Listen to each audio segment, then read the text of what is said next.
पिछले वीडियो में हमने देखा कि फोटोफॉस्फोरिलेशन दो टाइप के होते हैं, नॉन साइक्लिक और साइक्लिक फोटोफॉस्फोरिलेशन। हमने ये भी देखा कि नॉन साइक्लिक फोटोफॉस्फोरिलेशन में स्टार्टिंग पॉइंट और एंडिंग पॉइंट अलग होते हैं, PS2 से शुरू होता है और PS1 में जाके एंड होता है।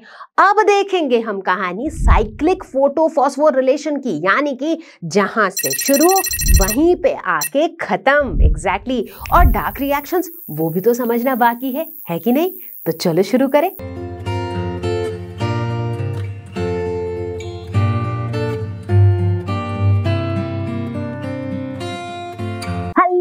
मुझे उम्मीद है कि आप सभी अच्छे हैं और आज मैं लेकर आई हूं class 11th biology photosynthesis in higher plants का दूसरा वीडियो। पहले वीडियो को आपने देखा ही होगा, ऐसा मैं उम्मीद कर रही हूं। और इस वीडियो में हम कवर करने वाले हैं about cyclic photophosphorylation, dark reactions और फैक्टर्स अफेक्टिंग फोटोसिंथेसिस। तो इन कुछ टॉपिक्स को डिटेल में कवर करने के बाद हमारा ये चैप्टर हो जाएगा खत्म और साथ ही साथ हो जाएगा photosynthesis in higher plants crystal clear. तो मैं हूं Roshni from Learn Hub, the free learning platform, जहां पर आप पढ़ सकते हो फिजिक्स, केमिस्ट्री, मैथ्स, बायोलॉजी, सब कुछ absolutely for free only at learnerhub.com। So तैयार हैं सभी लोग? Let's get started.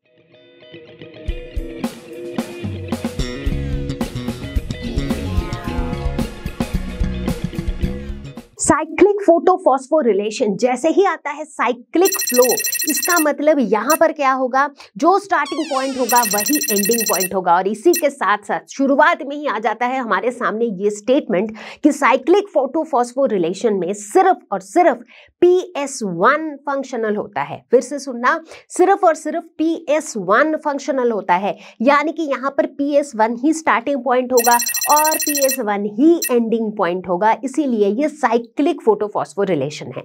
ठीक है, तो यहां पर साइक्लिक फ्लो ऑफ इलेक्ट्रॉन होगा, यानी कि PS1 से जो इलेक्ट्रॉन गायब होगा, जो इलेक्ट्रॉन चला जाएगा PS1 को छोड़ के, घूम फिर के वही इलेक्ट्रॉन वापस PS1 में आएगा। यानी कि वो कहते हैं ना, लौट के बुद्धू घर को आए। तो ये इलेक्ट्रॉन बुद्धू नहीं है यहाँ पर बाय द वे, बट यहाँ पर कहानी कुछ ऐसी होने वाली है। अब इस पूरी कहानी के दौरान क्या क्या होने वाला है? ATP सिंथेसिस होने वाला है, NADPH सिंथेसिस नहीं होने वाला है। Very very important point two note. यहाँ पर ATP सिंथेसिस होगा लेकिन NADPH सिंथेसिस नहीं होगा।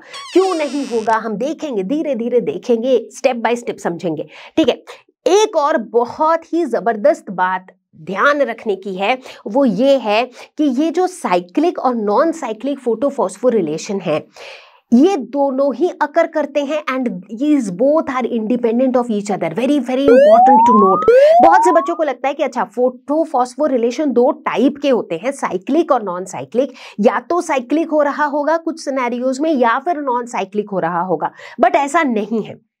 साइक्लिक और नॉन साइक्लिक दोनों अकर करते हैं और ये दोनों जो है एक दूसरे के इंडिपेंडेंट है, इनका एक दूसरे के साथ कोई लिंक नहीं है। ठीक है, कैसे एक दूसरे के इंडिपेंडेंट है, कैसे साथ में करते हैं ऑपरेट, हम धीरे धीरे समझेंगे एज वी मूव अहेड। ठीक है, तो अभी के लिए क्या क्या बातें पता चली कि यहाँ पर सिर्फ PS1 होगा। PS1 मतलब कौन है PS1? बताओ फटाफट से। फोटो सिस्टम 1, वो तो पता ही है यार। कौन सी वेवलेंथ एब्जॉर्ब करने में माहिर होते हैं PS1? बताओ। 700 नैनोमीटर एग्जैक्टली। तो यहाँ पर PS1 starting point, PS1 ending point. Cyclic flow of electrons, ATP synthesis होगा, NADPH सिंथेसिस यहाँ पर नहीं होगा। ठीक है, अच्छा, ये जो साइक्लिक फोटोफॉस्फोरिलेशन है, ये अकर कहाँ पे करता है? तो ये अकर करते हैं इन स्ट्रोमा लैमिले मेम्ब्रेन्स। ध्यान देना, स्ट्रोमा लैमिले के मेम्ब्रेन्स में। स्ट्रोमा लैमिले क्या होते हैं? मैंने बताया था कि जो थाइलाकॉइड्स के जो स्टैक्स होते हैं उनको कनेक्ट करते हैं फ्लैट ट्यूब लाइक स्ट्रक्चर। तो ये जो फ्लैट ट्यूब्यूल्स होते हैं उनको हम कहते हैं स्ट्रोमा लैमिले। तो इनके मेम्ब्रेन में, ये जो स्ट्रोमा लैमिले होते हैं, इनका जो मेम्ब्रेन है उसमें PS1 ही प्रेजेंट होता है, PS2 प्रेजेंट होता भी नहीं है। तो इसीलिए स्ट्रोमा लैमिले मेम्ब्रेन्स में अकर करता है साइक्लिक फोटोफॉस्फोरिलेशन। चलो, तो इस ब्रीफ इंट्रोडक्शन के बाद बच्चों अब सीधा सीधा प्रोसेस पे आते हैं कि भाई ये साइक्लिक फोटोफॉस्फोरिलेशन का प्रोसेस कैसा होता है। ठीक है, अब जैसे ही लाइट फॉल करता है PS1 पे, PS1 किस चीज में बिल्कुल माहिर है? 700 नैनोमीटर वेवलेंथ को एब्जॉर्ब करने में। तो क्या होता है, जितने भी इनके पिगमेंट्स हैं वो सारे लग जाते हैं एनर्जी को एब्जॉर्ब करने में, लाइट एनर्जी को एब्जॉर्ब करने में, और ये सारी एनर्जी पहुंच जाती है इसके रिएक्शन सेंटर पे। ठीक है, इतनी एनर्जी मिलते ही क्या होता है, इलेक्ट्रॉन एक्साइटेड हो जाता है। एग्जैक्टली और फिर ये एक्साइटेड इलेक्ट्रॉन कहाँ पर जाता है, इसको एक्सेप्ट करने वाला कोई इलेक्ट्रॉन एक्सेप्टर बैठा होता है, और इस तरीके से वो इलेक्ट्रॉन जो है, जो एक्साइटेड इलेक्ट्रॉन है, वो एक इलेक्ट्रॉन ट्रांसपोर्ट चेन के थ्रू पास होता है। ठीक है, देखो बिल्कुल वो प्रोसेस सिमिलर ही है। अब ये जो इलेक्ट्रॉन ट्रांसपोर्ट चेन है, आपके मन में वही सवाल आ रहा होगा कि इस केस में साइक्लिक फोटोफॉस्फोरिलेशन में जो इलेक्ट्रॉन ट्रांसपोर्ट चेन में जो एक्सेप्टर्स मॉलिक्यूल्स होंगे, क्या वो सेम ही होंगे? एग्जैक्टली सेम तो नहीं बोलूंगी, बट देखो कौन कौन से होते हैं। तो पहला जो प्राइमरी एक्सेप्टर बैठा होता है वो होता है फेरेडॉक्सिन, फिर होता है प्लास्टोक्विनोन, फिर होता है साइटोक्रोम कॉम्प्लेक्स, और फिर होता है प्लास्टोसायनिन। तो इस तरीके से एक के बाद एक इलेक्ट्रॉन एक्सेप्टर के थ्रू होते होते इलेक्ट्रॉन ट्रांसपोर्ट चेन से मूव करते हुए फाइनली ये इलेक्ट्रॉन वापस कहाँ आता है, PS1 में आता है। राइट, तो देखो पूरा एक साइकिल हो गया ना। PS1 से शुरू हुआ था, एक्साइट हुआ, इलेक्ट्रॉन कैरियर्स के थ्रू पास होते होते वापस PS1 में आ गया। ठीक है, अच्छा अब यहाँ पर जैसे ही ये electron along the gradient, along the electron transport chain move कर रहा था, तो उस दौरान क्या हो रहा था, बहुत सारी एनर्जी रिलीज हो रही थी। और इतनी जो एनर्जी रिलीज हो रही थी, ये एनर्जी क्या कर रही थी, पहले की तरह इतनी जो हाई एनर्जी रिलीज हो रही थी, ये H+ आयंस को स्ट्रोमा लैमेले के अंदर पुश कर रही थी। राइट, तो मतलब H+ आयंस को स्ट्रोमा लैमेले, मैंने बताया था स्ट्रोमा लैमेले क्या होते हैं, फ्लैट ट्यूब्यूल्स जो थाइलाकॉइड के स्टैक्स को कनेक्ट करते हैं। तो इस स्ट्रोमा लैमेले के अंदर वाला जो स्पेस है उसमें H+ को पुश करने लग जाती है इतनी हाई एनर्जी से। ठीक है, एज अ रिजल्ट क्या होता है, H+ का एक ग्रेडियंट क्रिएट हो जाता है, प्रोटॉन ग्रेडियंट बन जाता है। मतलब स्ट्रोमा लैमेले के अंदर खूब सारे H+ हो जाते हैं कंपेयर टू आउटसाइड। राइट, तो इसका मतलब एक प्रोटॉन ग्रेडियंट क्रिएट हो जाता है। देखो कहानी काफी सिमिलर है। राइट, अगर आपने पिछला वीडियो देखा है तो वहां पर भी यही कहानी थी, है कि नहीं? तो यहां पर क्रिएट हो जा रहा है एक प्रोटॉन ग्रेडियंट। बहुत बढ़िया। अब जैसे ही ये प्रोटॉन ग्रेडियंट क्रिएट हो जाता है, जैसे ही प्रोटॉन अच्छा खासा हाई कॉन्सेंट्रेशन हो जाता है प्रोटॉन्स का इनसाइड स्ट्रोमा लैमेले, तो कौन एक्टिवेट हो जाता है, एक एंजाइम एक्टिवेट हो जाता है। अब आप लोग बताओगे कौन सा है वो एंजाइम, फटाफट फटाफट। नॉन साइक्लिक फोटोफॉस्फोरिलेशन अगर मेरे साथ पढ़ा है तो फटाफट से बताओगे कौन सा एंजाइम एक्टिवेट होता है, ATP सिंथेस। एग्जैक्टली। अब ATP सिंथेस जैसे ही एक्टिवेट हो जाता है तो ये कैटालाइज करता है एक रिएक्शन जिसके अंदर ADP से, एडिनोसाइन डाइफॉस्फेट से एडिनोसाइन ट्राइफॉस्फेट बनता है। ठीक है, और इसी तरीके से ATP सिंथेसिस होता है।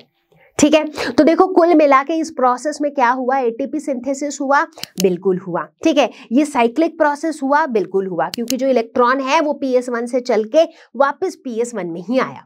अच्छा, अब देखने वाली बात है कि इस प्रोसेस के अंदर यार कौन कौन सी चीजें नहीं हुई। दो चीजें यहां पर नहीं हुई। एक तो फोटोलिसिस यहां पर नहीं हुआ, जो हमने नॉन साइक्लिक के केस में देखा था होते हुए। फोटोलिसिस मतलब वाटर का ब्रेक डाउन। अब मुझे एक बात बताओ, देखो फिर से आपका रिवीजन हो रहा है, टेस्ट हो रहा है कि कितने अच्छे से आपने पिछला वीडियो देखा है।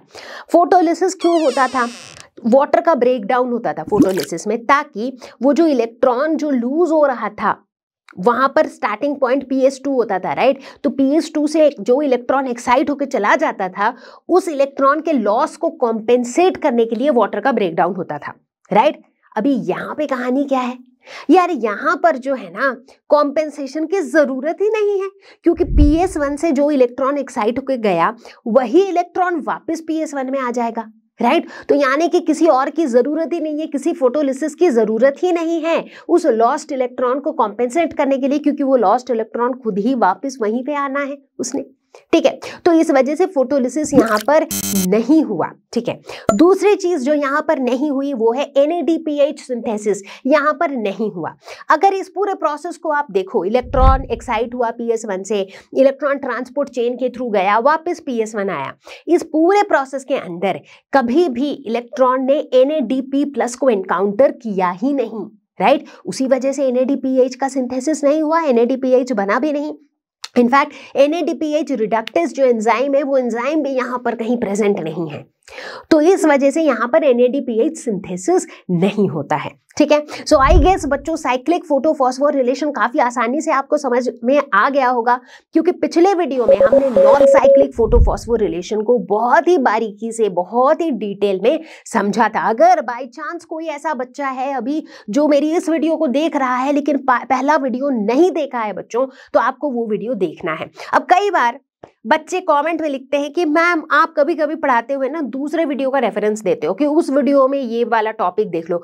यार वो तो देना ही पड़ता है कि नहीं? वो देना ही पड़ेगा। अभी जैसे मान लो अभी इस पॉइंट इन टाइम में अगर आप लोगों ने पुराना वीडियो नहीं देखा है, उस केस में कुछ कुछ बातें आपको शायद इतने अच्छे से रिलेटेबल नहीं हो रही होंगी। अब अगर आप एक्सपेक्ट करोगे कि अभी साइक्लिक फोटोफॉस्फोरिलेशन पढ़ाते पढ़ाते मैं रोक के पूरा नॉन साइक्लिक फोटोफॉस्फोरिलेशन पढ़ाने लग जाऊं डीप में, तो कैसे चलेगा यार? तो गाड़ी आगे बढ़ ही नहीं पाएगी। हर वीडियो में पुराने सारे टॉपिक्स इंक्लूड हो जाएंगे, है कि नहीं? तो इसीलिए इस तरह का रेफरेंस मैं सिर्फ और सिर्फ तभी देती हूं जब कोई ऐसा टॉपिक है जिसको समझने के लिए एक पुराने टॉपिक का आपको समझ होना बहुत इंपॉर्टेंट हो। जैसे कि अभी ये यहाँ पर मैंने साइक्लिक फोटोफॉस्फोरिलेशन डिटेल में बताया, बट अगर आपने नॉन साइक्लिक अच्छे से पढ़ रखा है ना, तो आप दोनों को अच्छे से कंपेयर कर पाओगे, आपको और अच्छे से समझ में आ रहा होगा अभी जो भी बातें मैं साइक्लिक फोटोफॉस्फोरिलेशन के लिए बता रही हूँ। तो इसीलिए अभी भी अगर कोई ऐसा बच्चा है जिसने वो वीडियो नहीं देखा है, फटाफट से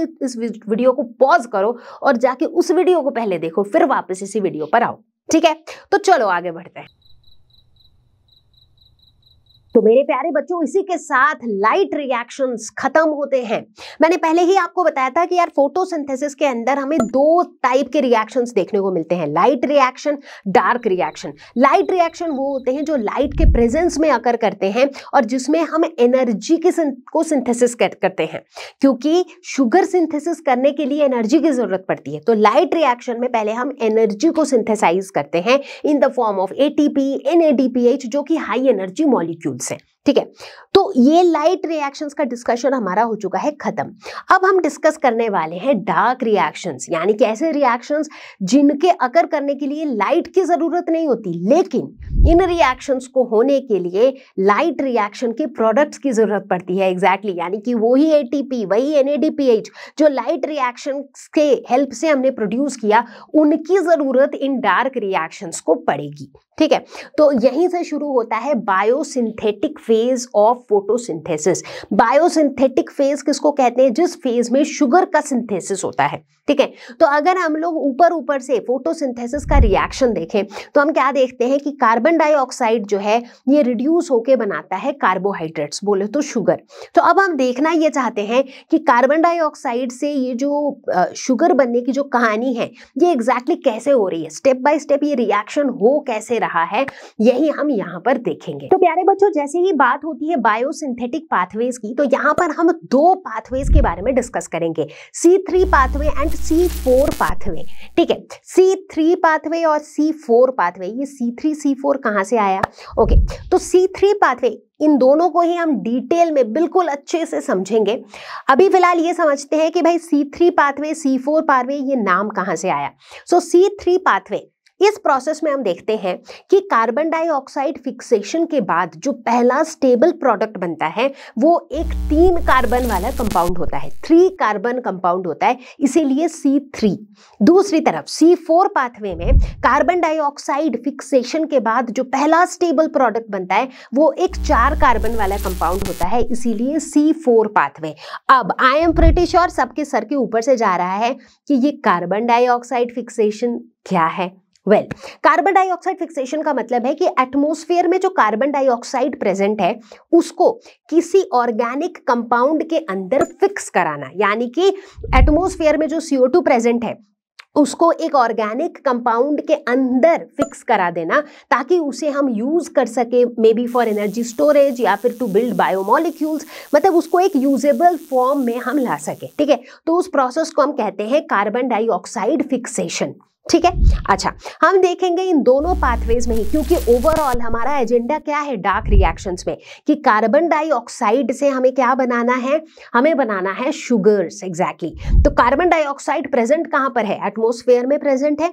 प्लांट्स के चारों तरफ एटमॉस्फेयर में प्रेजेंट है, तो उस कार्बन डाइऑक्साइड को हमें फिक्स कराना है किसी कंपाउंड में, so that is carbon dioxide fixation. ठीक है, C3 पाथवे में कार्बन डाइऑक्साइड फिक्सेशन के बाद जो पहला स्टेबल प्रोडक्ट है वो एक 3 कार्बन वाला कंपाउंड है जिसका नाम है 3PGA, that is 3 phosphoglyceric acid.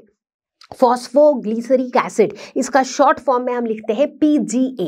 3PGA, यहां पर जो 3 है ये डिनोट कर रहा है location of the phospho group, right, जैसे कि हमारा नॉमेनक्लेचर का जो स्टैंडर्ड होता है। ठीक है, तो ये जो 3PGA है ना, ये 3 कार्बन वाला एक कंपाउंड है। ठीक है, दूसरी तरफ जब हम C4 पाथवे की बात करते हैं तो वहां पर कार्बन डाइऑक्साइड फिक्सेशन के बाद जो पहला स्टेबल प्रोडक्ट बनता है that is a 4 carbon compound which is OAA, that is oxaloacetic acid। ठीक है, प्यार से समझते रहो बच्चों, धीरे धीरे करके, इनफैक्ट समझते समझते इनके शॉर्ट नोट्स भी बनाते रहो, बहुत अच्छे से एकदम दिमाग में बैठ जाएगा। ठीक है, तो यहाँ पर C4 पाथवे में बनता है oxaloacetic acid। ठीक है, अच्छा, इनके एक एक और नाम भी हैं, राइट। C3 पाथवे को बोला जाता है कैल्विन साइकिल, क्योंकि कैल्विन नाम के साइंटिस्ट ने पहली बार इसको डिस्कवर किया था।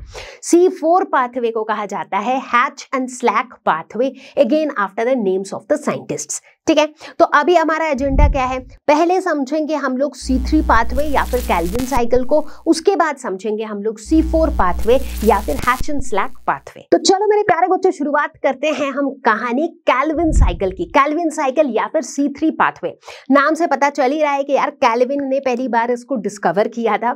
उन दिनों कैल्विन जो थे ये काफी ज्यादा स्टडी कर रहे थे ऑन आइसोटोप्स। इनफैक्ट जब वो कार्बन 14 आइसोटोप के साथ एल्गल फोटोसिंथेसिस, एल्गी में फोटोसिंथेसिस को स्टडी कर रहे थे, तब उन्होंने पहली बार ऑब्जर्व किया कि कार्बन डाइऑक्साइड फिक्सेशन का जो पहला स्टेबल प्रोडक्ट था वो एक 3 कार्बन वाला एसिड था। 3 कार्बन वाला एक ऑर्गेनिक एसिड था।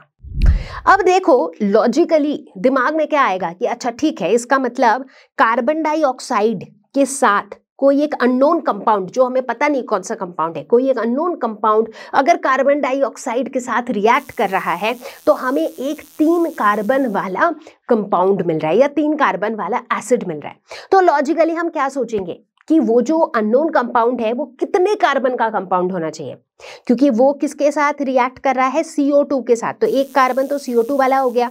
तो ये कितने कंपाउंड का होना चाहिए ताकि हमें प्रोडक्ट एक 3 कार्बन वाला एसिड मिले। जाहिर सी बात है हम यही सोचेंगे कि यार ये अननोन कंपाउंड जो है ना, ये कोई 2 कार्बन वाला कंपाउंड ही होना चाहिए। लेकिन एक्सपेरिमेंटली हमें कुछ और ही देखने को मिला।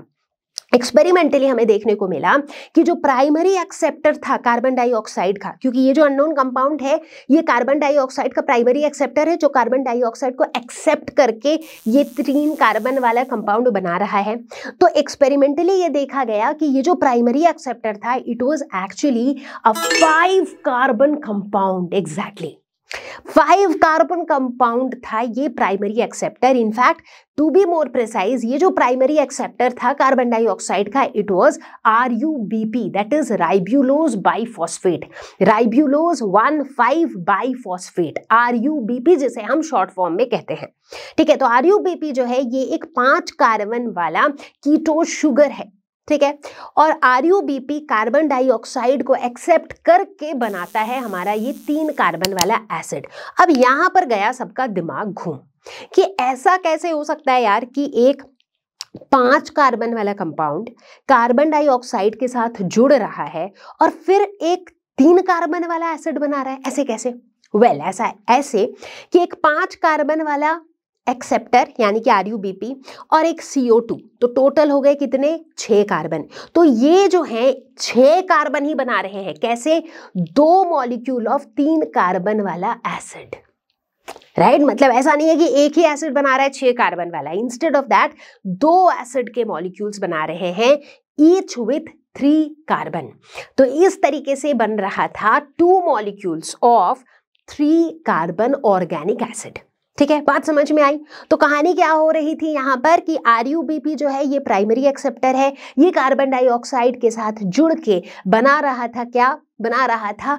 3 कार्बन वाला एक एसिड। घबराने की कोई बात नहीं है, क्योंकि इस पूरे प्रोसेस को अभी हम लोग देखने वाले हैं बिल्कुल बारीकी से, डिटेल में। ठीक है, तो कुल मिला के कैल्विन साइकिल में 3 मेजर स्टेप्स होते हैं। कौन कौन से हैं वो स्टेप? सबसे पहला स्टेप कार्बोक्सिलेशन, दूसरा स्टेप रिडक्शन, तीसरा स्टेप रीजनरेशन। ठीक है, तो एक एक करके हम लोग हर एक स्टेप को चलो समझते हैं। शुरुआत करेंगे कार्बोक्सिलेशन के साथ। तो भाई सबसे पहला स्टेप है कार्बोक्सिलेशन। कार्बोक्सिलेशन इस शब्द का मतलब ही होता है कार्बन डाइऑक्साइड को किसी कंपाउंड में फिक्स करना। मतलब जो एटमॉस्फेयर में कार्बन डाइऑक्साइड है उस कार्बन डाइऑक्साइड को किसी कंपाउंड के साथ ऐड करवाना, दैट इज कार्बोक्सिलेशन। तो यहां पर वो कंपाउंड है RuBP, that is ribulose 1,5 diphosphate. तो RuBP के साथ CO2 को ऐड कराया जा रहा है, यानी कि RuBP का कार्बोक्सिलेशन हो रहा है। कार्बोक्सिलेशन हो रहा है, कार्बोक्सिलेशन होने का मतलब ही है CO2 ऐड हो रहा है। ठीक है, अच्छा, इस कार्बोक्सिलेशन को होने में कौन मदद करता है? एक एंजाइम मदद करता है। ठीक है, और ऐसे एंजाइम्स को जो कार्बन डाइऑक्साइड ऐड करवाते हैं किसी मॉलिक्यूल पे, उन्हें हम कार्बोक्सिलेज कहते हैं। ठीक है, तो यहां पर स्पेसिफिकली जो एंजाइम काम कर रहा है वो है रुबिस्को। रुबिस्को अगेन इसका शॉर्ट नाम है। रुबिस्को का फुल फॉर्म है RuBP कार्बोक्सिलेज ऑक्सीजिनेज। अब देखो यहां पर ना इस एंजाइम की भी अपनी एक खासियत है जिसके बारे में अभी मैं बताऊंगी। फिलहाल फोकस करते हैं कार्बोक्सिलेशन के रिएक्शन पे। तो हो क्या रहा है, यहाँ पर एक RuBP है, RuBP के साथ CO2 ऐड हो रहा है, यानी कि कार्बोक्सिलेशन हो रहा है इन प्रेजेंस ऑफ रुबिस्को। ये एंजाइम है। ठीक है, और बन क्या रहा है? बन रहा है 3PGA, 2 molecules of 3PGA। PGA क्या है? फॉस्फोग्लिसरिक एसिड या फिर फॉस्फोग्लिसरेट। तो इसके 2 मॉलिक्यूल्स बन रहे हैं, क्योंकि PGA जो है that is a 3 carbon compound. तो इसके 2 मॉलिक्यूल्स बन रहे हैं, मतलब टोटल 6 कार्बन कंपाउंड बन गया प्रोडक्ट में। और इधर देखो रिएक्टेंट में भी एक 5 कार्बन कंपाउंड है RuBP और साथ में CO2, तो टोटल इधर भी 6 कार्बन है। ठीक है, बात समझ में आ गई, रिएक्शन समझ में आ गया कार्बोक्सिलेशन का। चलो अब आते हैं एंजाइम पे। तो यहाँ पर जो एंजाइम एक क्रिटिकल रोल प्ले कर रहा है वो है रुबिस्को। रुबिस्को के बिना कार्बोक्सिलेशन होना पॉसिबल नहीं होगा, है ना। अब रुबिस्को की एक खास बात है, अगर इसके फुल फॉर्म को देखो, RuBP कार्बोक्सिलेज ऑक्सीजिनेज, मतलब ये कार्बोक्सिलेज का काम भी करता है। दैट इज ये कार्बन डाइऑक्साइड ऐड करवाता है किसी भी मॉलिक्यूल में, साथ ही साथ ये ऑक्सीजनेज का काम भी कर सकता है, यानी कि किसी मॉलिक्यूल में ये ऑक्सीजन भी ऐड करवा सकता है। तो रुबिस्को की खासियत ही ये है कि ये ना डुअल फंक्शन परफॉर्म कर सकता है। अगर इसके आसपास कार्बन डाइऑक्साइड बहुत ज़्यादा अवेलेबल हो तो ये कार्बोक्सिलेज की तरह काम करेगा। अगर इसके आसपास ऑक्सीजन बहुत ज़्यादा अवेलेबल हो तब ये ऑक्सीजनेज की तरह भी काम कर सकता है। अब आप सोच रहे होंगे कि अचानक मैं रुबिस्को की इस खासियत के बारे में बता ही क्यों रही हूँ, क्योंकि जैसे जैसे हम आगे बढ़ेंगे बच्चों तब आपको समझ में आएगा कि रुबिस्को का ये जो डुअल रोल है ना, इसकी जानकारी होना भी हमारे लिए बहुत ज़्यादा ज़रूरी है। बट उसको अभी रिवील नहीं करूँगी, जैसे जैसे ज़रूरत पड़ेगी डिस्कशन में वैसे वैसे हम इस नॉलेज को या इस इंफॉर्मेशन को यूज़ करेंगे। ठीक है, तो फिलहाल हमें क्या समझना था? कार्बोक्सिलेशन का स्टेप समझना था, जो हम समझ चुके हैं कि कार्बोक्सिलेशन में कार्बन डाइऑक्साइड ऐड होता है RuBP में इन प्रेजेंस ऑफ एन एंजाइम जो कि है रुबिस्को, और बनता है क्या? 2 molecule of 3PGA that is phosphoglyceric acid. तो चलो भाई कार्बोक्सिलेशन के बाद चलते हैं अगले स्टेप की तरफ जो कि है reduction.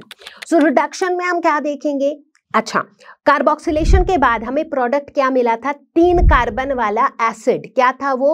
3PGA that is 3 phosphoglyceric acid. ठीक है, अब ये जो 3PGA है दिस विल अंडरगो रिडक्शन, ये सीरीज ऑफ रिडक्शन अंडरगो करेगा टू फॉर्म ग्लूकोज, और ग्लूकोज ही हमारा डिजायर्ड एंड प्रोडक्ट है, राइट। क्योंकि यहाँ पर हम क्या देखना चाह रहे हैं?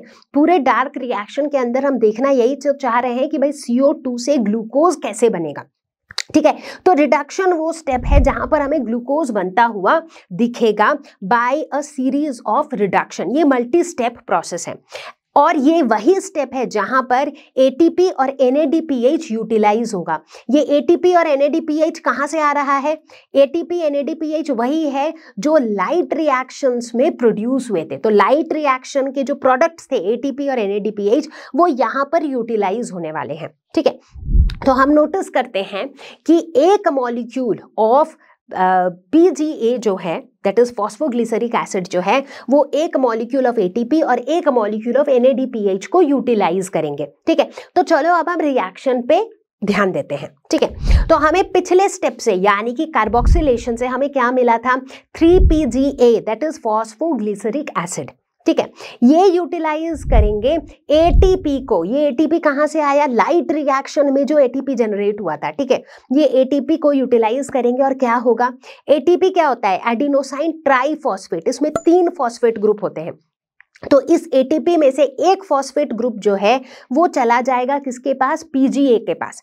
फॉस्फोग्लिसरिक एसिड में एक ही फॉस्फो ग्रुप था, लेकिन अब एक और फॉस्फो ग्रुप एटीपी से उसमें चला जाएगा और ये बना देगा 1,3 by phosphoglycerate. By phospho, by बोले तो 2, यानी कि इसमें अब 2 फॉस्फो ग्रुप आ गया। अब एटीपी का एक फॉस्फो ग्रुप जा चुका है, तो इसीलिए एटीपी के जगह पे हमें यहाँ पे क्या मिल रहा है, एडीपी, एडिनोसाइन डाइफॉस्फेट। ठीक है, अच्छा, अब ये तो हुआ पहला स्टेप। अब ये जो 1,3 बाई फॉस्फोग्लिसरेट है, अब ये एक्सेप्ट करेगा एक NADPH। अब एक NADPH को एक्सेप्ट करके ये क्या बना देगा, final product G3P। G3P final product मतलब अभी फिलहाल अगले स्टेप का product G3P। G3P again short form है। G3P का मतलब है ग्लिसरैल्डिहाइड 3 फॉस्फेट। फिर से ग्लिसरैल्डिहाइड 3 फॉस्फेट। हमेशा ध्यान देना है 3 फॉस्फेट का मतलब ये 3 जो है ये पोजीशन बता रहा है उन ग्रुप्स का। ठीक है, अच्छा, तो यहां पर बना ग्लिसरैल्डिहाइड 3 फॉस्फेट। ठीक, ये रिएक्शन समझ में आया, ग्रेट। अब ध्यान देने वाली बात यह है बच्चों कि एक ग्लूकोज का मॉलिक्यूल बनाने के लिए 6 मॉलिक्यूल ऑफ कार्बन डाइऑक्साइड को फिक्स करना पड़ेगा। फिर से सुनो, एक glucose molecule 1 molecule of glucose बनाने के लिए 6 मॉलिक्यूल ऑफ कार्बन डाइऑक्साइड को फिक्स करना पड़ेगा। मतलब क्या हुआ इसका, कार्बन डाइऑक्साइड हमने फिक्स किस स्टेप में किया था, कार्बोक्सिलेशन में किया था।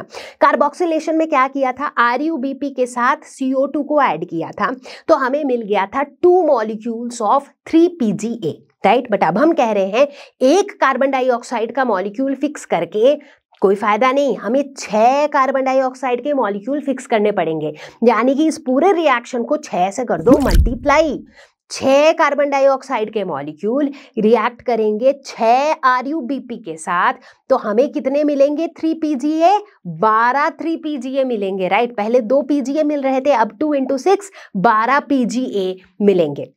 ठीक है, अब समझो इस बात को कि ये जो पूरा प्रोसेस है ना, कार्बन डाइऑक्साइड फिक्सेशन का जो प्रोसेस है, ये प्रोसेस 6 बार चलेगा, राइट। एक बार एक कार्बन डाइऑक्साइड, फिर कार्बन डाइऑक्साइड, फिर, यानी कि टोटल 6 टाइम्स इसको रन करना पड़ेगा, तब जाके एक मॉलिक्यूल ऑफ ग्लूकोज जनरेट होगा। ठीक है, अब ये एक मॉलिक्यूल ऑफ ग्लूकोज जनरेट कैसे होगा, उसको वहां तक पहुंचो तो सही, अभी तक तो मैम ग्लूकोज दिखा भी नहीं है कहीं, राइट। बिल्कुल धीरे धीरे समझेंगे, स्टेप बाय स्टेप। तो इसका मतलब पहले स्टेप में कार्बोक्सिलेशन में अगर अपने को 6 मॉलिक्यूल ऑफ कार्बन डाइऑक्साइड को फिक्स कराना है, तो उस केस में कार्बोक्सिलेशन में हमें कितने PGA मिल रहे हैं, कितने फॉस्फोग्लिसरिक एसिड के मॉलिक्यूल्स मिल रहे हैं, 12। ठीक है, अब इन 12 फॉस्फोग्लिसरिक एसिड के मॉलिक्यूल्स के साथ अगले स्टेप में यानी कि रिडक्शन में इनके साथ में 12 ATP मॉलिक्यूल्स रिएक्ट करेंगे, राइट। तो हमें क्या मिलेगा, हमें 12 मॉलिक्यूल्स ऑफ 1,3 बाई फॉस्फोग्लिसरेट मिलेगा।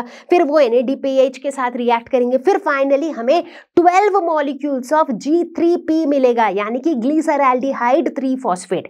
तो G3P के हमें टोटल 12 मॉलिक्यूल्स मिलेंगे। ठीक है, अब इन 12 मॉलिक्यूल्स में से 2 मॉलिक्यूल्स जो हैं वो सीधा सीधा यूज हो जाएंगे टू सिंथेसाइज शुगर। ध्यान दो यहाँ पर, ये एकदम लाइमलाइट यहीं पे आएगा। तो ये जो 12 G3P मॉलिक्यूल्स बने, इसमें से 2 G3P मॉलिक्यूल से 2 ग्लिसरैल्डिहाइड फॉस्फेट के मॉलिक्यूल से क्या बन जाएगा, शुगर बन जाएगा। ठीक है, तो इस तरीके से देखो यहाँ पर क्या हुआ, शुगर सिंथेसिस हुई। और कितने मॉलिक्यूल ऑफ शुगर बनेगा, 1 मॉलिक्यूल ऑफ शुगर। इसीलिए मैंने बोला था 6 मॉलिक्यूल, 6 कार्बन डाइऑक्साइड मॉलिक्यूल्स को अगर फिक्स करेंगे तो हमें 1 मॉलिक्यूल ऑफ ग्लूकोज मिलेगा। तो यहाँ पर हमारा एक ग्लूकोज का मॉलिक्यूल सिंथेसाइज हो गया। ठीक है, अब एकदम फटाफट से लॉजिकल एक सवाल दिमाग में आएगा कि मैम अभी अभी हमने देखा कि 12 G3P मॉलिक्यूल्स बने थे रिडक्शन प्रोसेस के दौरान, आउटपुट हमें मिला था 12 G3P मॉलिक्यूल्स, ग्लिसरैल्डिहाइड 3 फॉस्फेट के 12 मॉलिक्यूल बने थे, जिसमें से आपने बोला कि 2 मॉलिक्यूल जो है वो ग्लूकोज बना देगा। बाकी 10 मॉलिक्यूल्स का क्या, उन मॉलिक्यूल्स के साथ क्या होगा, और वहीं पे ये इस सवाल का आंसर देगा अगला स्टेप विच इज रीजनरेशन। तो रीजनरेशन में होता क्या है कि ये जो बचे हुए 10 G3P मॉलिक्यूल्स थे, G3P क्या थे, ग्लिसरैल्डिहाइड 3 फॉस्फेट। अब ये क्या करेंगे, अब ये जो है ATP को यूटिलाइज करेंगे, ATP के साथ रिएक्ट करेंगे, ठीक है। ATP के साथ रिएक्ट करके क्या करेंगे, ATP के साथ रिएक्ट करके इनका फॉस्फोरिलेशन होगा। फॉस्फोरिलेशन का मतलब ही क्या होता है, फॉस्फेट ग्रुप का ऐड होना, ठीक है। अब बड़े ध्यान से देखो बच्चों, जो G3P है ये क्या है, ग्लिसरैल्डिहाइड 3 फॉस्फेट। ध्यान दो 3 फॉस्फेट है, ट्राई फॉस्फेट नहीं है। 3 फॉस्फेट मतलब इसमें एक ही फॉस्फेट ग्रुप है, 3 जो है उसका पोजीशन बता रहा है, ठीक है ना।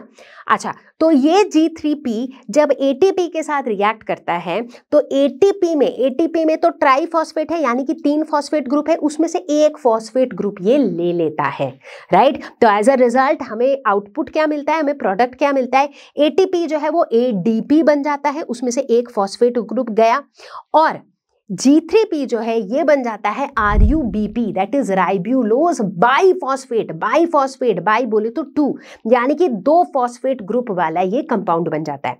तो मतलब 1 फॉस्फेट ग्रुप वाला कंपाउंड से ये 2 फॉस्फेट ग्रुप वाला कंपाउंड बन जाता है। तो अब देखो कुल मिला के इस रिएक्शन के दौरान क्या बना, RUBP बना, राइट, राइब्यूलोज 1,5 बाइफॉस्फेट। जाना पहचाना लग रहा है क्या, बिल्कुल लगना ही चाहिए, क्योंकि RUBP से ही तो कहानी शुरू हुई थी कार्बोक्सिलेशन की, राइट। कार्बोक्सिलेशन का जो पहला स्टेप था हमारा, केल्विन साइकिल में 3 स्टेप थे, पहला कार्बोक्सिलेशन, दूसरा रिडक्शन और तीसरा रीजेनरेशन। तो कार्बोक्सिलेशन जब हमने डिस्कस करना शुरू किया था तो कार्बन डाइऑक्साइड फिक्स हो रहा था। कार्बन डाइऑक्साइड किसके साथ रिएक्ट कर रहा था, RUBP के साथ रिएक्ट कर रहा था। और अब जब हम रीजेनरेशन डिस्कस कर रहे हैं तो हम देख रहे हैं कि हमें प्रोडक्ट क्या मिल गया, RUBP, जो कि हमारा स्टार्टिंग पॉइंट था, राइट। तो इसका मतलब जहां से हमने केल्विन साइकिल स्टार्ट किया था हमें वापस वही कंपाउंड मिल गया, इसीलिए इस स्टेप को कहते हैं रीजेनरेशन, यानी कि वापस से जनरेट करना उसी स्टार्टिंग कंपाउंड को जहां से ये पूरा साइकिल शुरू हुआ था। तो इस तरीके से कंप्लीट होता है एक पूरा केल्विन साइकिल, ठीक है। सो आई गेस आपको हर एक स्टेप अच्छे से समझ में आ गया होगा, कार्बोक्सिलेशन, रिडक्शन एंड रीजेनरेशन। हालांकि नॉट टू वरी, अब हम लोग लेने वाले हैं एक बहुत ही मस्त वाला रिकैप ऑफ केल्विन साइकिल। तो मेरे प्यारे बच्चों, तो चलो it's time for a quick recap. अब केल्विन साइकिल पूरा हमने डिटेल स्टेप बाय स्टेप तो देख लिया है, लेकिन एक क्विक रिकैप कर लेंगे तो अंडरस्टैंडिंग थोड़ी और अच्छी हो जाएगी, ठीक है। तो चलो, हमने क्या देखा, यहां पर मैंने पूरे केल्विन साइकिल को ड्रॉ कर दिया है, ठीक है। मैंने ड्रॉ तो नहीं किया है, तो एनीवेज ये जो इमेज है ये पूरे केल्विन साइकिल को दिखा रहा है। तो केल्विन साइकिल में 3 मेजर स्टेप्स होते हैं। कौन कौन से हैं वो steps, carboxylation, reduction and regeneration. ये 3 स्टेप्स होते हैं। कार्बोक्सिलेशन CRR, या फिर ऐसे याद रख लो, कार रेड रिच। कार से कार्बोक्सिलेशन, रेड से रिडक्शन, रिच से रीजनरेशन। मतलब रिच लोग, एक रिच बंदे के पास रेड कलर की कार है, ऐसे याद रख लो, कार रेड रिच, ठीक है। सो कार्बोक्सिलेशन, रिडक्शन, रीजनरेशन। हमने क्या देखा, कार्बोक्सिलेशन इस वर्ड का मतलब ही होता है कि यार कार्बन डाइऑक्साइड जो कि एटमॉस्फेयर में प्रेजेंट है, इस कार्बन डाइऑक्साइड को फिक्स करना है। फिक्स कैसे करना है, किसी मॉलिक्यूल में, और वो कौन है, वो है RUBP, दैट इज राइब्यूलोज। ये है राइब्यूलोज 1,5 बाइफॉस्फेट। तो RUBP के साथ CO2 जो है वो रिएक्ट करता है, ठीक है, और क्या बना देता है, ये बना देता है 3PGA, that is phosphoglyceric acid. Full forms तो हम पढ़ ही चुके हैं डिटेल में, फिर भी चलो लिख देती हूँ, फॉस्फोग्लिसरिक एसिड कह लो या फिर फॉस्फोग्लिसरेट कह लो,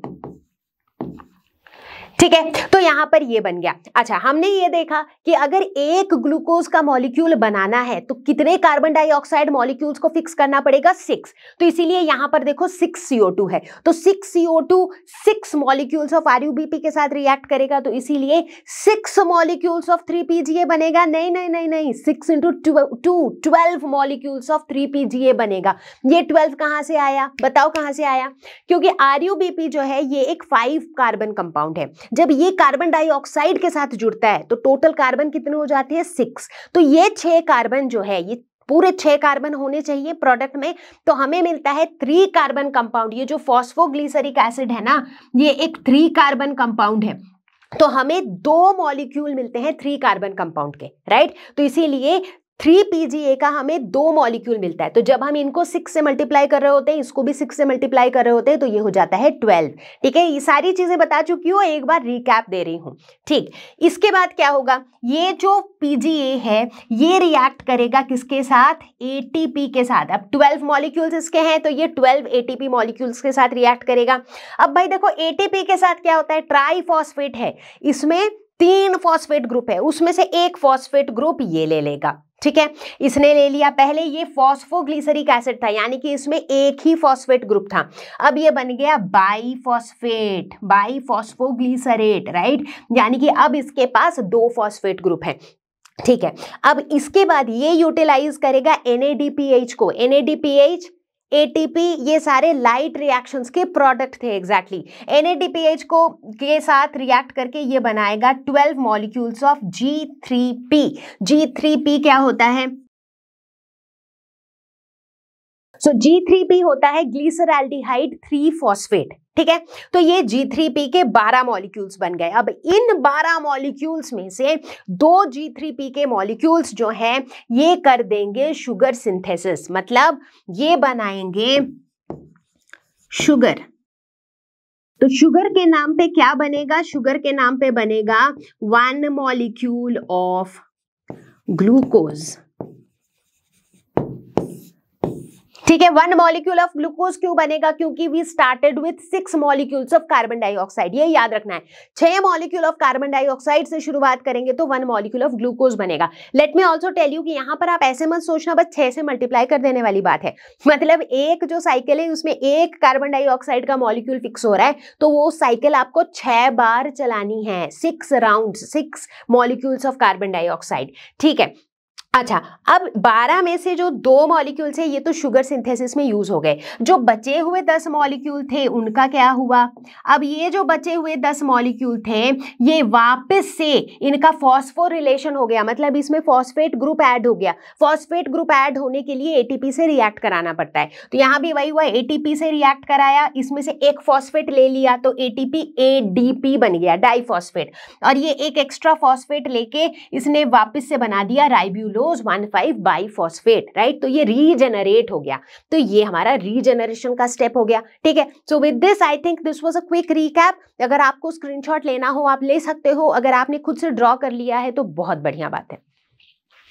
तो बच्चों, अब जब हमने पूरे कैल्विन साइकिल को देखा तो यहाँ पर कुछ और इंपॉर्टेंट बातें हैं जो हमें ध्यान देनी चाहिए। ठीक है, अब जैसे देखो इस साइकिल में, इस पूरे एक साइकिल में, एक साइकिल, जब भी मैं एक साइकिल बोल रही हूँ इसका मतलब एक कार्बन डाइऑक्साइड मॉलिक्यूल फिक्स हो रहा है।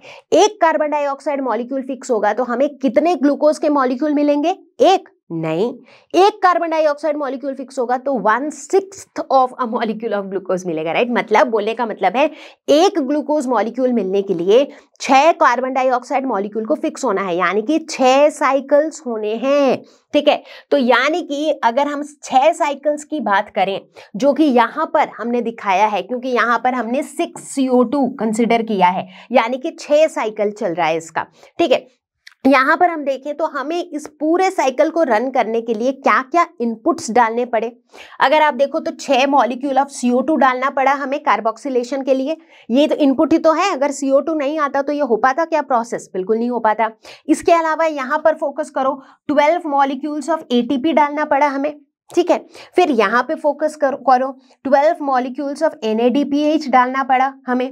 फिर यहाँ फोकस करो 6 मॉलिक्यूल्स ऑफ ATP डालना पड़ा हमें। तो ये सारी चीजें इस प्रोसेस के अंदर इनपुट्स की तरह गई, राइट। तो क्या क्या इनपुट्स गई, 6 molecule of CO2, 18 molecules of ATP, क्योंकि 6 मॉलिक्यूल यहाँ और 12 मॉलिक्यूल्स यहाँ, राइट। सो 12 + 6 बोले तो 18 मॉलिक्यूल्स ऑफ ATP, और तीसरा 12 मॉलिक्यूल्स ऑफ NADPH।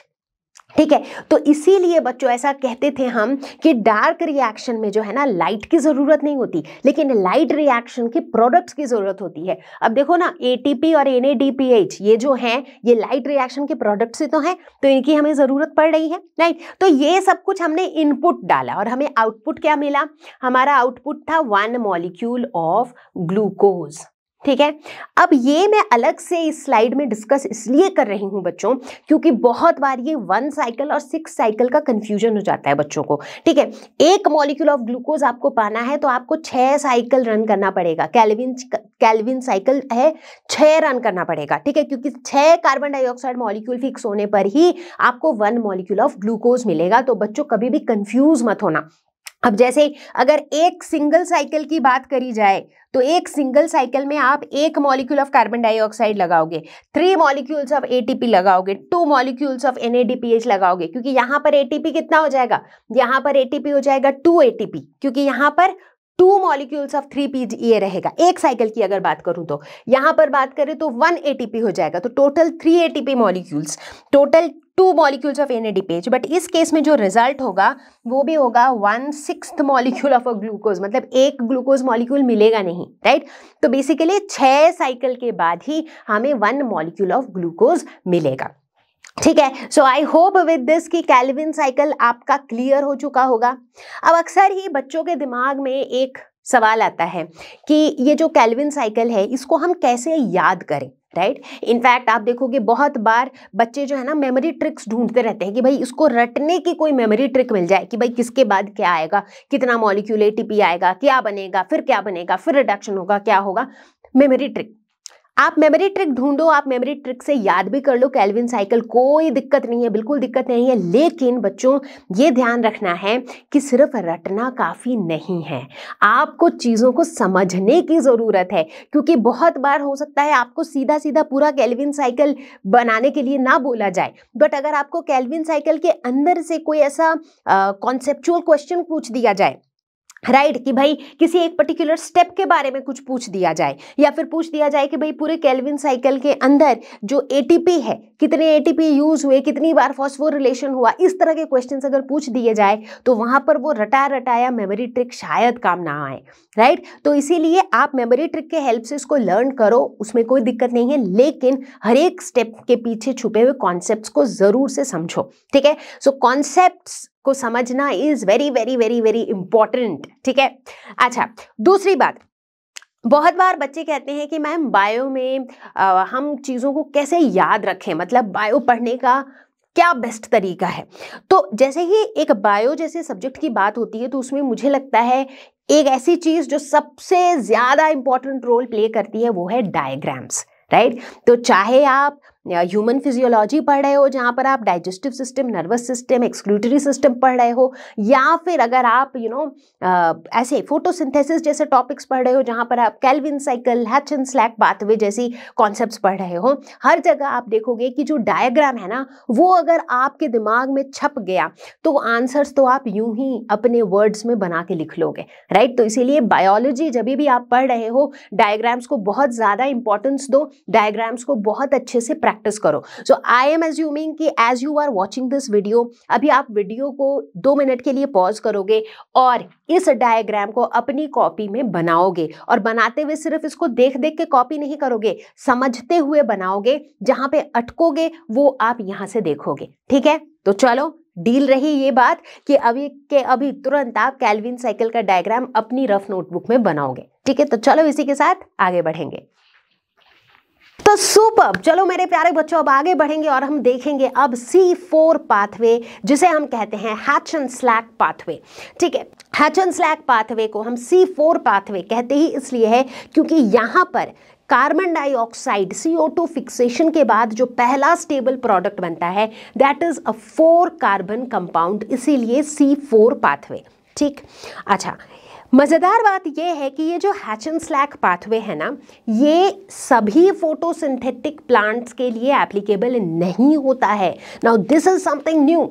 जैसे कि C3 पाथवे जो था, कैल्विन साइकिल जो था, वो सभी फोटोसिंथेटिक प्लांट्स के लिए एप्लीकेबल था।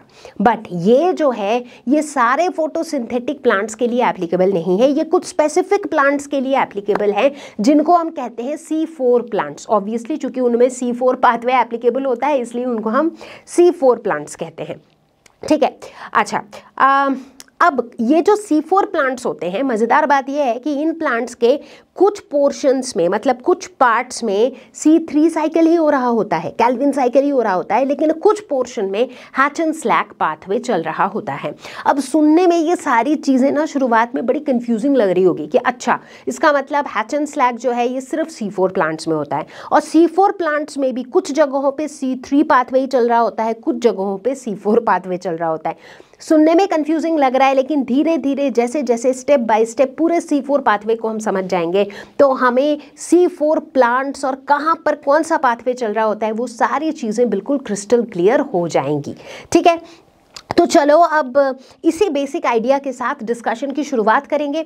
तो जैसा कि मैंने बताया कि भाई C4 पाथवे में क्या होता है कि जो पहला स्टेबल प्रोडक्ट होता है कार्बन डाइऑक्साइड फिक्सेशन के बाद, वो एक 4 कार्बन वाला कंपाउंड होता है which is oxalo acetic acid. इसके बारे में आगे चर्चा करेंगे, बट उससे भी पहले जो सबसे कॉमन सवाल दिमाग में आता है कि जब C3 पाथवे ऑलरेडी था तो फिर C4 पाथवे की जरूरत ही क्या थी। अब भाई बात दरअसल यूं है कि कुछ ऐसे प्लांट्स होते हैं जिनके मीजोफिल सेल्स में रूबिस्को एंजाइम प्रेजेंट ही नहीं होता है, जिनमें रूबिस्को एंजाइम उनके मीजोफिल सेल्स में नहीं होता है। अब रूबिस्को एंजाइम अगर ना हो तो क्या, बताओ रूबिस्को का रोल क्या था। जब हमने C3 साइकिल यानी कि कैल्विन साइकिल पढ़ा था तो उसका पहला स्टेप क्या था, कार्बोक्सिलेशन। और कार्बोक्सिलेशन करने के लिए, कार्बन डाइऑक्साइड को फिक्स करने के लिए जिस एंजाइम ने मदद करी थी वो था रूबिस्को, राइट। अब अगर वो एंजाइम ही ना हो तो कार्बोक्सिलेशन हो ही नहीं पाएगा, तो C3 साइकिल चल ही नहीं पाएगा, राइट। तो इसका मतलब है, अब आपका पहला क्वेश्चन आंसर हो गया कि भाई C4 पाथवे एग्जिस्ट करता है वैसे प्लांट्स में जिनके मीजोफिल सेल्स में रूबिस्को एंजाइम प्रेजेंट नहीं होता है। क्योंकि रूबिस्को प्रेजेंट नहीं होता है तो वहाँ पर C3 साइकिल तो हो नहीं सकता है, तो वहाँ पर कोई ना कोई ऑल्टरनेटिव पाथवे तो चाहिए, और वही ऑल्टरनेटिव पाथवे है C4 पाथवे। ठीक, अब दूसरा सवाल ये आता है कि ये प्लांट्स कौन से प्लांट्स होते हैं। तो जनरली देखा गया है कि इस तरह के प्लांट्स जो है ना ये ड्राई रीजियंस में अडेप्टेड होते हैं, जैसे कि मेज, शुगर केन, मिलेट्स, बहुत सारे वीड्स, इस तरह के प्लांट्स में हमें देखने को मिलता है C4 साइकिल, क्योंकि इन प्लांट्स के मीजोफिल सेल्स में रूबिस्को प्रेजेंट नहीं होता है। एक ही बात को बार बार रिपीट कर रही हूँ ताकि बुक खोलने के पहले ही चीजें आपके दिमाग में सेट हो जाए। तो भाई कुल मिलाकर के बात ये बनी कि जो C4 प्लांट्स होते हैं उनके अंदर C4 पाथवे और C3 पाथवे दोनों अकर कर रहे होते हैं। फिर से सुनो, जो C4 प्लांट्स होते हैं उनमें C4 पाथवे भी अकर करता है और C3 पाथवे भी अकर करता है। कैसे? जो C4 पाथवे होता है वो उनके मीजोफिल सेल्स में वर्क कर रहा होता है क्योंकि वहाँ पर रूबिस्को प्रेजेंट नहीं है, तो यानी कि वहाँ पर C3 साइकिल हो नहीं सकता है। तो इसीलिए इस तरह के जो C4 प्लांट्स हैं उनके मीजोफिल सेल्स में अकर कर रहा होता है C4 पाथवे। हालांकि इन C4 प्लांट्स में भी जो मेन बायोसिंथेटिक पाथवे है वो अभी भी C3 पाथवे ही होता है, यानी कि बायोसिंथेटिक पाथवे बोले तो शुगर सिंथेसिस जो है वो अभी भी कैल्विन साइकिल से ही होता है। तो कैल्विन साइकिल या फिर C3 पाथवे जो है वो एज इट इज ऑपरेट कर रहा होता है जिससे शुगर का सिंथेसिस हो रहा होता है, जहां से ग्लूकोज बन रहा होता है। लेकिन यहाँ पर C4 प्लांट्स के मीजोफिल सेल्स में चूंकि रूबिस्को नहीं है ना उनमें, तो वहां पर अकर करता है ये C4 पाथवे। ठीक है, बात को समझो, धीरे धीरे समझो, अभी खाली इतना ही समझो जितना मैं बता रही हूँ। कैसे अकर करता है, क्यों अकर करता है, सारा रिलेशन धीरे धीरे मैं बताती चलूंगी। ठीक है, अभी तक ये बात समझ में आई कि C4 प्लांट्स में C4 और C3 पाथवे दोनों अकर करेगा। ठीक है, C3 पाथवे ही अभी भी मेन बायोसिंथेटिक पाथवे होगा जिसके थ्रू शुगर सिंथेसिस होगा। C4 पाथवे अकर करेगा इनके मीजोफिल सेल्स में। ठीक, ओके। अब एक बार फटाफट से एक रिकैप करा देती हूँ कि भाई आप लोगों को मीजोफिल सेल्स याद तो है ना। मीजोफिल सेल्स क्या होते थे, मीजो मतलब मिडिल। तो अगर हम एक लीफ को देखें, मतलब अगर लीफ के साइड से उसकी थिकनेस के अंदर हम घुस जाएं डिटेल में, राइट। तो हम क्या देखेंगे, उसके जो एपिडर्मल लेयर्स है उनके बीच में उसका मिडिल लेयर है जिसको हम मीजोफिल लेयर कहते हैं, जिसके अंदर डिफरेंट टाइप के सेल्स दिखते हैं, जैसे स्पॉन्जी सेल्स दिखते हैं, पैलिसेड सेल्स दिखते हैं, पैलिसेड जो पैरेलली स्टैक्ड होते हैं, राइट। इसके अलावा हमें वास्कुलर बंडल्स दिख रहे होते हैं। वास्कुलर बंडल्स बोले तो जाइलम फ्लोएम, जिनका काम कंडक्शन होता है। वास्कुलर बंडल्स के बाहर भी हमें एक लेयर ऑफ सेल्स दिख रहे होते हैं जिन्हें हम कहते हैं बंडल शीथ सेल्स, ठीक है। तो ये कुछ अलग अलग टाइप के सेल्स हमें देखने को मिलते हैं। तो फिलहाल जो हम मीजोफिल लेयर की बात कर रहे हैं वो आप समझ गए। ये जो पैलिसेड जो पैरेलली स्टैक्ड सेल्स हमें दिख रहे हैं ये हमारा मीजोफिल लेयर में है, ठीक है। बहुत बढ़िया। तो चलो अब आगे बढ़ेंगे, क्योंकि अब धीरे धीरे पहले थोड़ा सा ना ये आइडिया क्लैरिफाई कर लेंगे कि भाई C4 प्लांट्स क्या होते हैं और ये जो C4 पाथवे है ये एग्जैक्टली अकर कहाँ पे करता है। इस चीज का अच्छे से आइडिया लेने के बाद एग्जैक्टली इस प्रोसेस में क्या होता है वो समझेंगे। प्यारे बच्चों, अभी तक हमने जो कुछ भी डिस्कस किया उसके बेसिस पर चलो एक और चीज डिस्कस कर लेते हैं कि ये जो C4 प्लांट्स होते हैं आखिर इनमें क्या डिफरेंट होता है, what is different in these C4 plants, ठीक है। तो यहाँ पर हम ऐसी 4 बातें डिस्कस करेंगे जो C4 प्लांट्स में अलग होते हैं, जिसमें से सबसे पहली बात है हाई टेम्परेचर टॉलरेंस। ये जो प्लांट्स है ना बहुत हाई टेम्परेचर को भी बर्दाश्त कर पाते हैं और बहुत हाई टेम्परेचर्स में भी सरवाइव कर पाते हैं। यही कारण है कि इस तरह के प्लांट्स जो हैं ड्राई ट्रॉपिकल रीजन्स में हमें देखने को मिलते हैं, ठीक है। दूसरी बात जो हम डिस्कस करेंगे that is lack photorespiration. ये this is very very important. जो C4 प्लांट्स होते हैं ना बच्चों, इनमें फोटो रेस्पिरेशन होता ही नहीं है। फोटो बोले तो लाइट, रेस्पिरेशन आप सबको पता ही है। रेस्पिरेशन का प्रोसेस जो है वो फोटोसिंथेसिस के प्रोसेस के एग्जैक्ट ऑपोजिट है। फोटोसिंथेसिस में क्या होता है, प्लांट जो है एटमॉस्फेरिक कार्बन डाइऑक्साइड को लेता है और फिर ग्लूकोज वगैरह बनाता है। रेस्पिरेशन में क्या होता है, जो ग्लूकोज है वो ग्लूकोज का ब्रेक डाउन होता है, कैसे, ऑक्सीडेशन से। यानी कि प्लांट जो है वो एटमॉस्फेरिक ऑक्सीजन को लेता है, यानी कि एटमॉस्फेरिक ऑक्सीजन को फिक्स करता है, समझ गए। तो मतलब फोटो रेस्पिरेशन में ऑक्सीजन का फिक्सेशन होता है, ठीक। अच्छा, अब अगला सवाल यह आता है कि भाई यहाँ पर फोटो रेस्पिरेशन होता क्यों नहीं है, C4 प्लांट्स में फोटो रेस्पिरेशन क्यों नहीं होता है।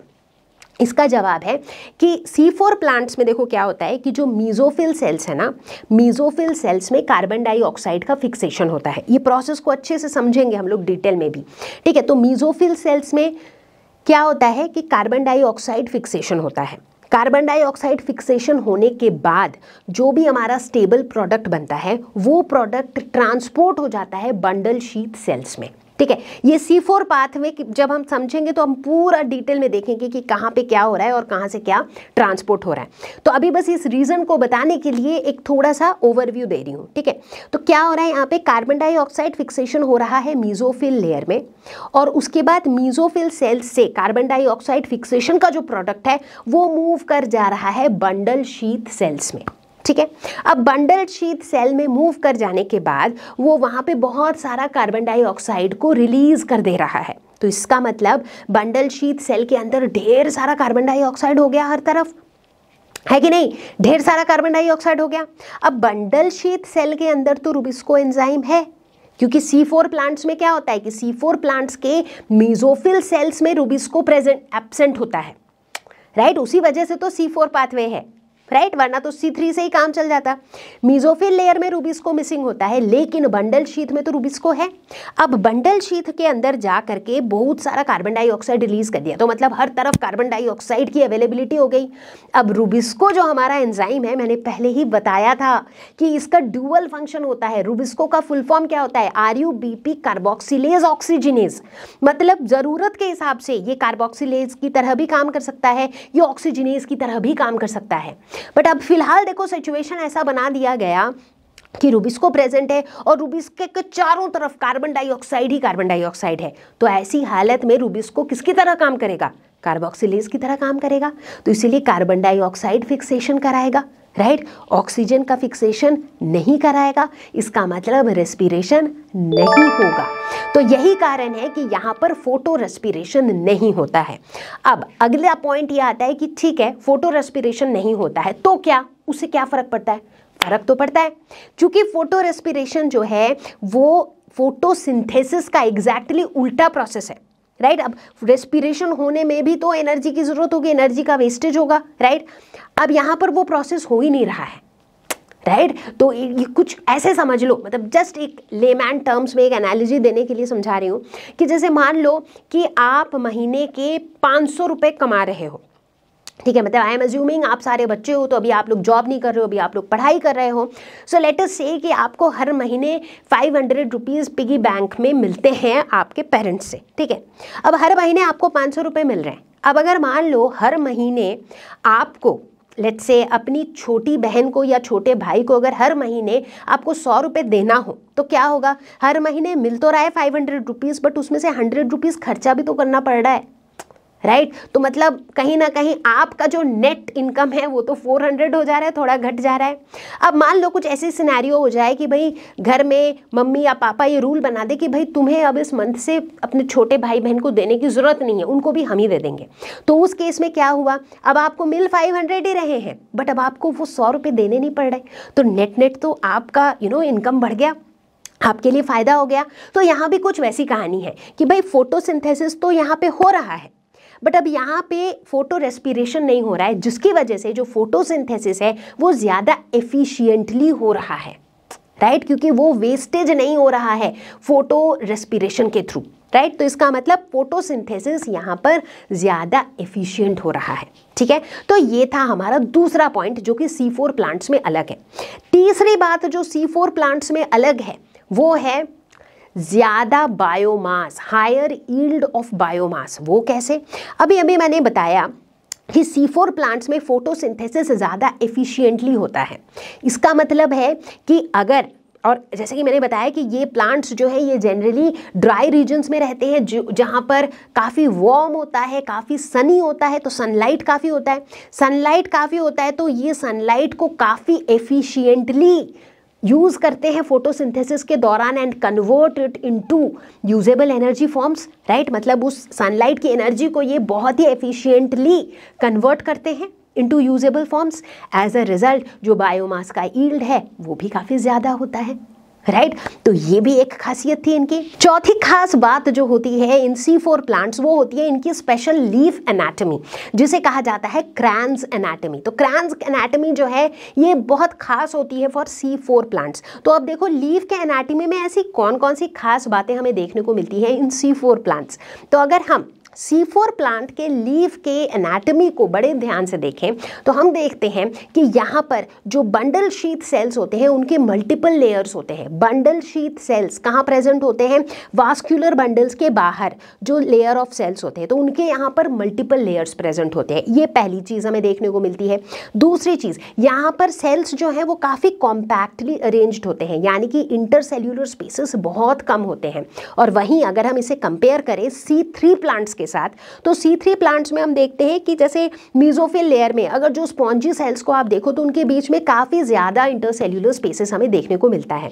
तीसरी अलग चीज़ जो हम यहाँ इस लीफ के एनाटॉमी में नोटिस करते हैं वो है greater number of chloroplast. Chloroplast काफ़ी ज़्यादा होते हैं। ऐसा क्यों? अब देखो ये भी उसी बात से लिंक्ड है कि C4 प्लांट्स में जो फोटोसिंथेसिस है वो ज़्यादा एफिशिएंट होता है। अब फोटोसिंथेसिस को ज़्यादा एफिशिएंटली करने के लिए क्या चाहिए होता है, क्लोरोप्लास्ट चाहिए, क्योंकि भाई क्लोरोफिल जो है वो क्लोरोप्लास्ट में ही तो प्रेजेंट है कि नहीं।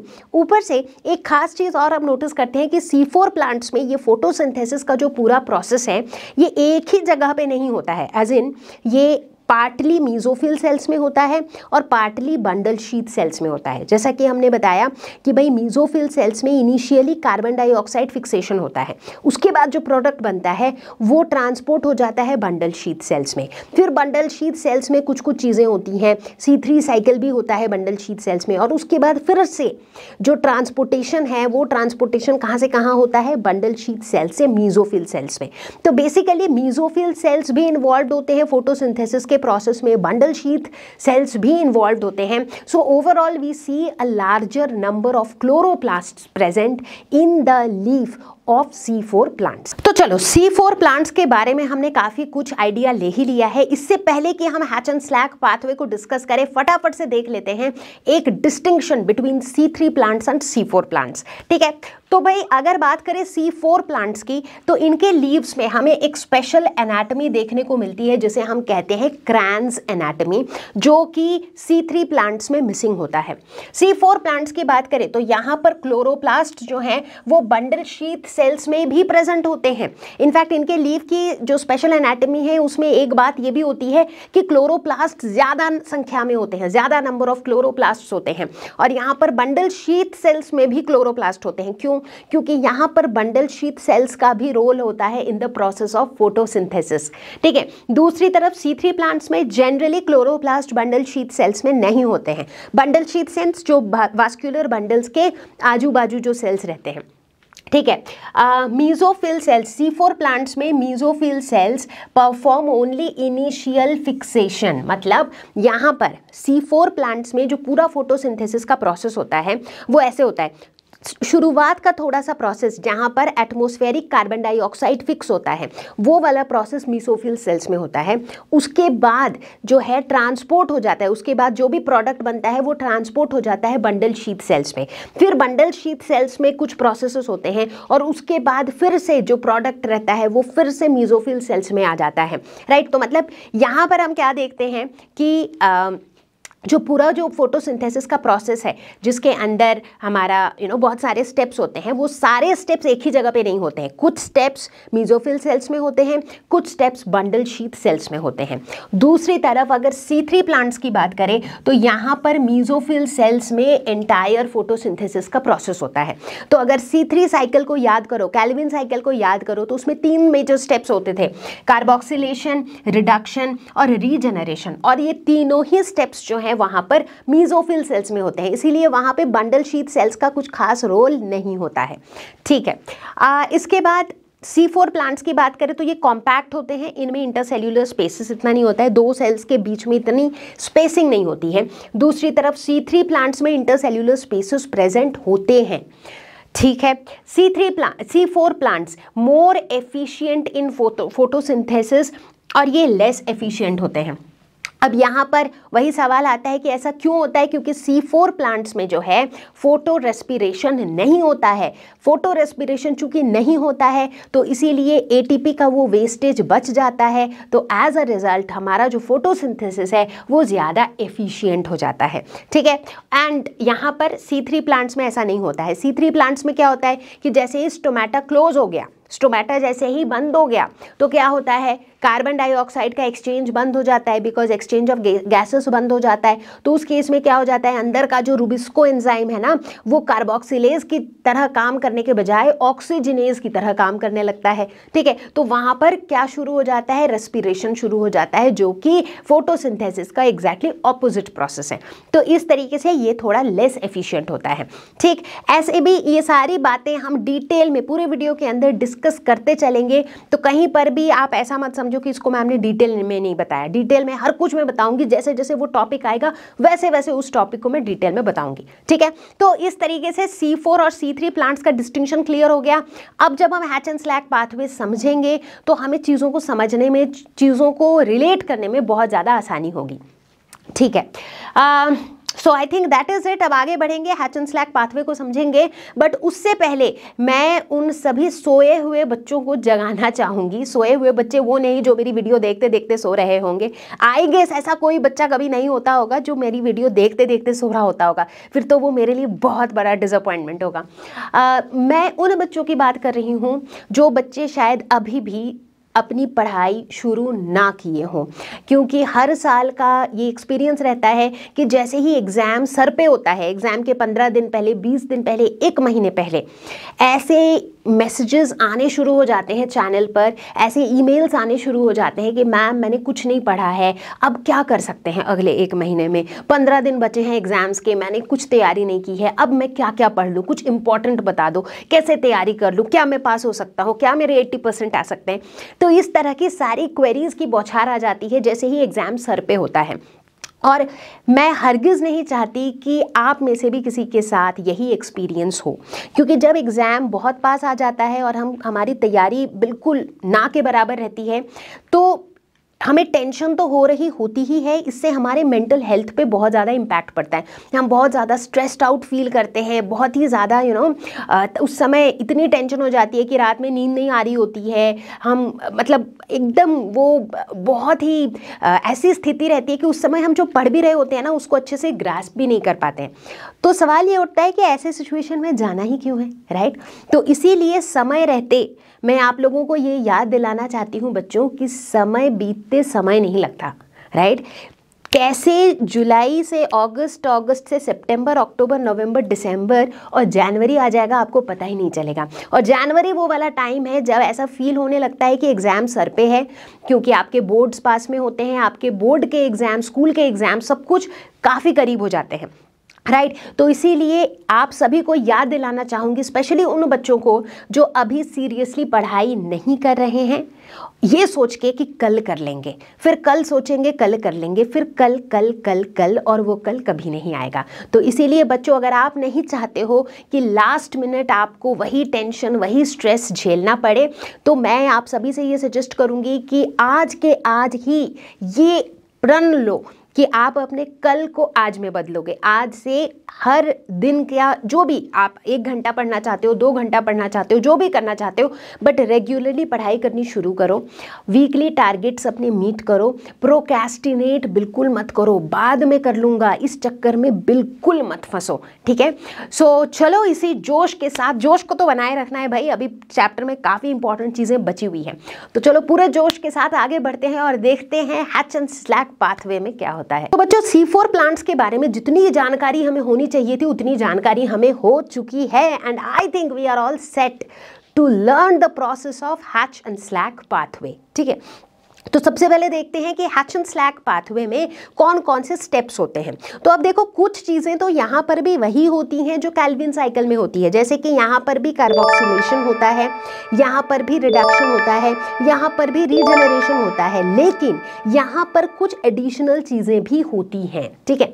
जैसे देखो सबसे पहला यहाँ पर होता है कार्बोक्सिलेशन और रिडक्शन, ये दोनों चीज़ें होती हैं मीजोफिल सेल्स में, ठीक है। तो मीजोफिल सेल्स में कार्बोक्सिलेशन यानी कि कार्बन डाइऑक्साइड का एडिशन भी, फिक्सिंग भी यहाँ पे होता है, और रिडक्शन भी यहाँ पे होता है। फिर होता है transport to bundle sheath cells. अब ये कुछ अलग होता है यहाँ पे, जो C3 पाथवे में नहीं होता था, ठीक है। तो यहाँ पर मीजोफिल सेल्स से बंडल शीथ सेल्स में ट्रांसपोर्ट होता है, ठीक है। फिर होता है डीकार्बोक्सिलेशन इन बंडल शीथ सेल्स, ये भी यहाँ पे कुछ नया हो रहा है। यहाँ पर बंडल शीथ सेल्स पे गया, फिर वहाँ पे डीकार्बोक्सिलेशन मतलब कार्बोक्सिलेशन का उल्टा, कार्बन डाइऑक्साइड फिक्स नहीं हो रहा है, कार्बन डाइऑक्साइड रिलीज होता है, ठीक है। उसके बाद फिर से होता है transport from bundle sheath cells to mesophyll cells, मतलब वापस बंडल शीथ से मीजोफिल में आता है, ये भी यहाँ पर कुछ अलग हो रहा है। तो बेसिकली ये जो पूरा ट्रांसपोर्ट वाला सिस्टम है ना, कि भाई मीजोफिल से बंडल शीथ पे गया, वहाँ पर डीकार्बोक्सिलेशन हुआ, फिर वापस मीजोफिल में आया, ये पूरी चीज़ यहाँ पर एडिशनल हो रही है, यहाँ पर एक्स्ट्रा हो रही है। And finally the last step is regeneration, जो कि पहले भी होता था, ठीक है। तो ये कुछ स्टेप्स, ये कुल मिला के 5 स्टेप्स मिला करके होता है ये पूरा हैच एंड स्लैक पाथवे। तो चलो एक एक करके हर एक स्टेप को समझते हैं। तो चलो शुरुआत करते हैं सबसे पहले स्टेप के साथ, जो कि है कार्बोक्सिलेशन यानी कि कार्बन डाइऑक्साइड फिक्सेशन। अब एटमॉस्फेयर में जो कार्बन डाइऑक्साइड है, वो कार्बन डाइऑक्साइड को फिक्स कौन करता है और कहाँ करता है? मीजोफिल सेल्स में फिक्स होता है ये, ठीक है। अच्छा, इस कार्बन डाइऑक्साइड का प्राइमरी एक्सेप्टर कौन होता है? प्राइमरी एक्सेप्टर होता है एक 3 कार्बन कंपाउंड, ठीक है। तो ये 3 कार्बन कंपाउंड जिसका नाम है PEP, पेप ऐसे ही बोल रही हूँ, बट PEP का फुल फॉर्म क्या होता है? फॉस्फोइनॉल पायरुविक एसिड, ठीक है। तो ये फॉस्फोइनॉल पायरुवेट या फिर फॉस्फोइनॉल पायरुविक एसिड जो है, जो कि 3 कार्बन कंपाउंड है, ये CO2 के साथ रिएक्ट करता है। तो कितना कार्बन कंपाउंड बना देता है? 3 कार्बन कंपाउंड ये खुद था, CO2 का एक और कार्बन आ गया, तो टोटल 4 कार्बन कंपाउंड बना देता है। और ये 4 कार्बन कंपाउंड क्या है? Oxalo acetic acid. इसी वजह से इसको C4 पाथवे हम कहते हैं, क्योंकि जो पहला प्रोडक्ट बनता है, पहला stable product after carbon dioxide fixation, that is a 4 carbon compound, hence the name C4 pathway. ठीक है, तो ऑक्सैलो एसिटिक एसिड जिसे शॉर्ट फॉर्म में हम OAA लिखते हैं। ठीक है, और इस पूरे प्रोसेस के दौरान एक एंजाइम इस रिएक्शन को कैटालाइज करता है। ऐसा एंजाइम जो कार्बन डाइऑक्साइड को फिक्स करे उसे हम क्या कहते हैं? कार्बोक्सिलेज। और यहाँ पर वो कौन सा कार्बोक्सिलेज होगा? PEP कार्बोक्सिलेज, राइट, क्योंकि PEP के साथ वो कार्बन डाइऑक्साइड को फिक्स कर रहा है, तो इसीलिए यहाँ पर जो एंजाइम है दैट इज PEP कार्बोक्सिलेज। ठीक है, तो ये रहा हमारा पहला स्टेप। और ये जो पूरा कार्बन डाइऑक्साइड फिक्सेशन का काम हो रहा है ये मेसोफिल सेल्स में हो रहा है। अब कार्बोक्सिलेशन के बाद जो हमारा अगला स्टेप होता है ये होता है रिडक्शन। तो इस स्टेप के दौरान कार्बोक्सिलेशन में क्या बना था? ऑक्सैलो एसिटिक एसिड, जो कि एक 4 कार्बन कंपाउंड था। ये ऑक्सैलो एसिटिक एसिड रिड्यूस होके बनाएगा मैलिक एसिड, जो कि अगेन एक 4 कार्बन कंपाउंड है। ठीक है, अब ये जो प्रोसेस होगा इसमें जो एंजाइम एक इंपॉर्टेंट रोल प्ले करेगा वो है मैलिक डिहाइड्रोजिनेज। ये नाम आपको याद रखने हैं बच्चों। ठीक है, तो पहले स्टेप से बना ऑक्सैलो एसिटिक एसिड, अब ऑक्सैलो एसिटिक एसिड रिड्यूस होके बनाएगा मैलिक एसिड। कौन सा एंजाइम रोल प्ले करेगा? Malic dehydrogenase. ठीक है, यहाँ तक बात समझ में आई। अब इस रिडक्शन के दौरान NADPH के हाई एनर्जी इलेक्ट्रॉन्स भी यूटिलाइज होंगे। ठीक है, तो मतलब इस प्रोसेस में क्या हुआ? ऑक्सैलो एसिटिक एसिड रिड्यूस हुआ, बना मैलिक एसिड, इस दौरान यूटिलाइज हुआ NADPH के हाई एनर्जी इलेक्ट्रॉन्स, और इस दौरान कौन सा एंजाइम ने अपना रोल प्ले किया? मैलिक डिहाइड्रोजिनेज ने। ठीक है, तो कुल मिला के रिडक्शन, ये जो रिडक्शन का प्रोसेस है ये कहाँ पे अकर किया? पूरा रिडक्शन का प्रोसेस हुआ मेसोफिल सेल्स में। ठीक है, अब रिडक्शन के बाद बना मैलिक एसिड, और ये मैलिक एसिड अब मेसोफिल सेल से ट्रांसपोर्ट हो जाएगा कहाँ पर? बंडल शीथ सेल्स में। कैसे ट्रांसपोर्ट होगा? Through the plasmodesmata. ये क्या होते हैं? अब देखो, कोई भी 2 एडजेसेंट सेल्स के बीच में क्या होते हैं? सेल वॉल्स होते हैं, और इन सेल वॉल्स के बीच में होते हैं छोटे छोटे चैनल्स, जिसके थ्रू एडजेसेंट सेल्स, जैसे आसपास के जो पड़ोसी होते हैं वो बहुत बार खिड़की से कम्युनिकेट कर रहे होते हैं, राइट, अगर उनके कॉमन वॉल्स हो तो। ठीक उसी तरीके से जो एडजेसेंट सेल्स हैं ये आपस में कम्युनिकेट करते हैं through plasmodesmata on their cell walls. तो इन्हीं प्लाज्मोडेस्माटा के थ्रू ये ट्रांसपोर्टेशन भी होगा, जहां पर मैलिक एसिड जो है वो मेसोफिल सेल्स से पहुंच जाएगा बंडल शीथ सेल्स में। सोचने वाली बात यह है कि यार ये जो अभी तो फिलहाल हम C4 पाथवे की बात कर रहे हैं, तो C4 प्लांट्स की बात कर रहे हैं, तो इनमें मेसोफिल सेल्स में तो रूबिस्को नहीं होता था, लेकिन बंडल शीथ सेल्स में तो रूबिस्को होता है। तो यानी कि बंडल शीथ सेल्स के अंदर तो C3 साइकिल भी पॉसिबल है कि नहीं? C3 साइकिल यानी कि कैल्विन साइकिल भी पॉसिबल है। तो चलो देखें आप मैलिक एसिड के बंडल शीथ सेल्स में एंट्री मारने के बाद क्या होती है कहानी। अब भाई मैलिक एसिड ने एंट्री मार ली है बंडल शीथ सेल्स में, और अब आएगा कहानी में ट्विस्ट, कहानी में कुछ इंटरेस्टिंग। ठीक है, अब क्या होता है, जैसे ही मैलिक एसिड अंदर आ गया है बंडल शीथ सेल्स के, तो यहां पर होता है एक नया प्रोसेस विच इज डीकार्बोक्सिलेशन। मतलब पहले हमने कार्बोक्सिलेशन कराया, यानी कि कार्बन डाइऑक्साइड को फिक्स कराया, अब हम कार्बन डाइऑक्साइड को रिमूव कराएंगे। मतलब ये जो मैलिक एसिड है जो कि एक 4 कार्बन कंपाउंड है, इस मैलिक एसिड में से हम CO2 को रिमूव कर देंगे। ठीक है, CO2 को रिमूव कर देंगे तो हमें क्या मिल जाएगा? एक 3 carbon compound which is pyruvic acid. Right, logical सी बात है। मैलिक एसिड जिसमें 4 कार्बन था उसमें से अगर CO2 हटा दिया तो 1 कार्बन तो हटा दिया, तो अब हमें एक 3 कार्बन कंपाउंड मिल जाता है विच इज पायरुविक एसिड। और इस पूरे कन्वर्जन में, इस पूरे डीकार्बोक्सिलेशन में जो एंजाइम हमारा मदद करता है वो है मैलिक एंजाइम। ठीक है, अब मज़ेदार बात ये होती है कि यार डीकार्बोक्सिलेशन जैसे ही हुआ तो पायरुविक एसिड बना, CO2 रिलीज हुआ। अब इन दोनों के साथ क्या होगा? CO2 जो एक बहुत क्रूशियल रोल प्ले करेगा यहाँ पे। अब क्या हो गया कि भाई बंडल शीथ सेल्स के अंदर CO2 आ गया हर तरफ। अब बंडल शीथ सेल्स में मैंने पहले भी बताया था कि रुबिस्को एंजाइम प्रेजेंट होता है।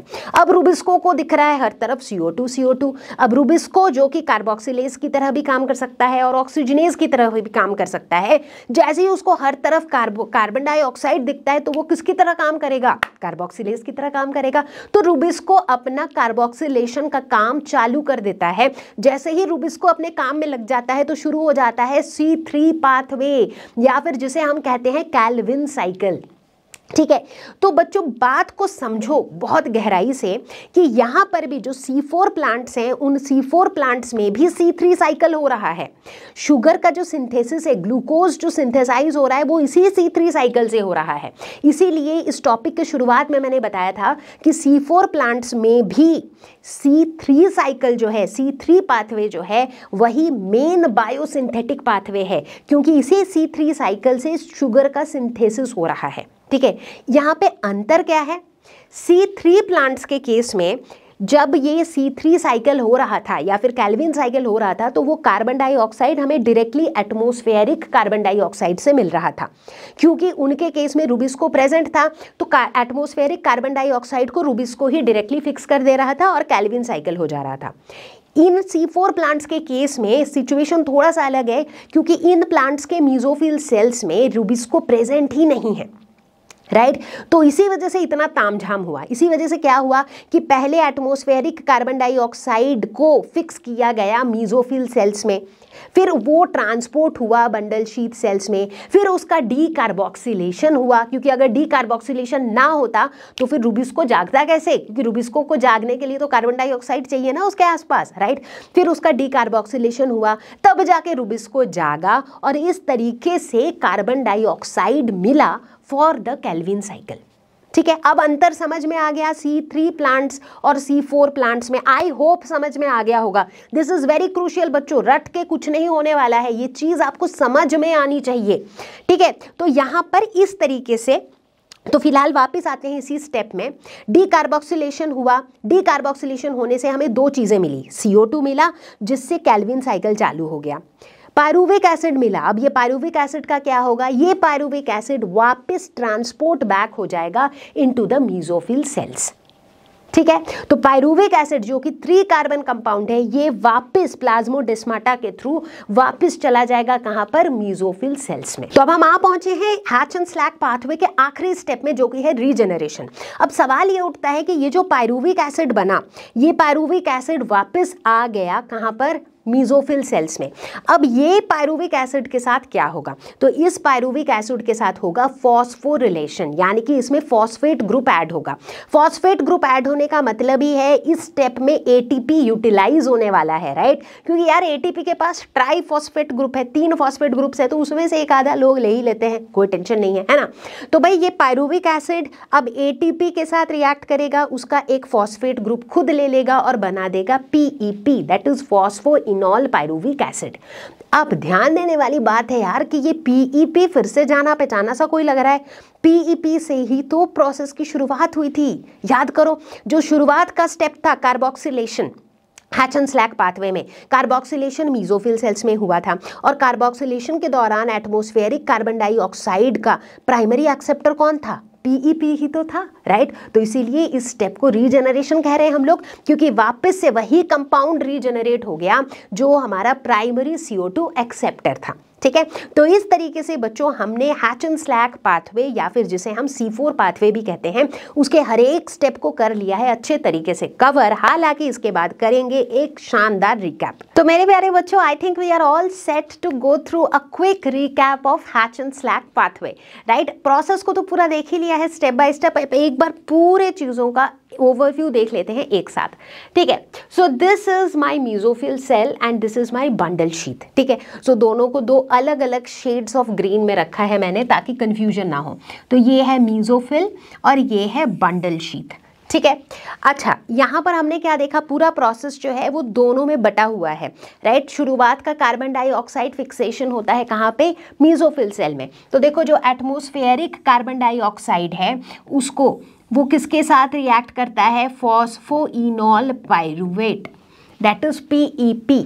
ठीक है। तो ये प्राइमरी कार्बन डाइऑक्साइड एक्सेप्टर होता है, ठीक है। इसके साथ रिएक्ट करके ये एक 4 कार्बन वाला एसिड बनाता है, क्योंकि PEP जो है ये एक 3 कार्बन कंपाउंड है और इसके साथ में CO2 जुड़ रहा है, मतलब एक और कार्बन जुड़ रहा है, तो 4 कार्बन एक एसिड बन रहा है। और ये 4 कार्बन एसिड कौन है? OAA, that is oxalo acetic acid, ठीक है। तो ये हमारा पहला स्टेप है विच इज कार्बोक्सिलेशन, यानी कि कार्बन डाइऑक्साइड का फिक्सेशन हो रहा है। अब ये जो OAA है, ये OAA अंडरगो करता है रिडक्शन, ठीक है, और ये बना देता है मैलिक एसिड, और ये रिएक्शन होता है in presence of an enzyme malic dehydrogenase, ठीक है। अब ये जो मैलिक एसिड है ये भी एक 4 कार्बन कंपाउंड है, ठीक है। और ये मैलिक एसिड इसके बाद कहाँ चला जाएगा? ये मैलिक एसिड हो जाएगा transport into the bundle sheath cell. किसके थ्रू जाएगा? Through the plasmodesmata. प्लाज्मोडेस्माटा देखो, दोनों के सेल वॉल के बीच में जो चैनल है जिसके थ्रू ये एक दूसरे के साथ कम्युनिकेट करते हैं, उसके थ्रू ये मैलिक एसिड पहुंच जाएगा बंडल शीथ सेल में, ठीक है, पहुंच गया। अब बंडल शीथ सेल में पहुंच जाने के बाद इस ट्रांसपोर्टेशन तो हो गया। अब ये जो 4 कार्बन वाला एसिड है, ये कौन सा एसिड है?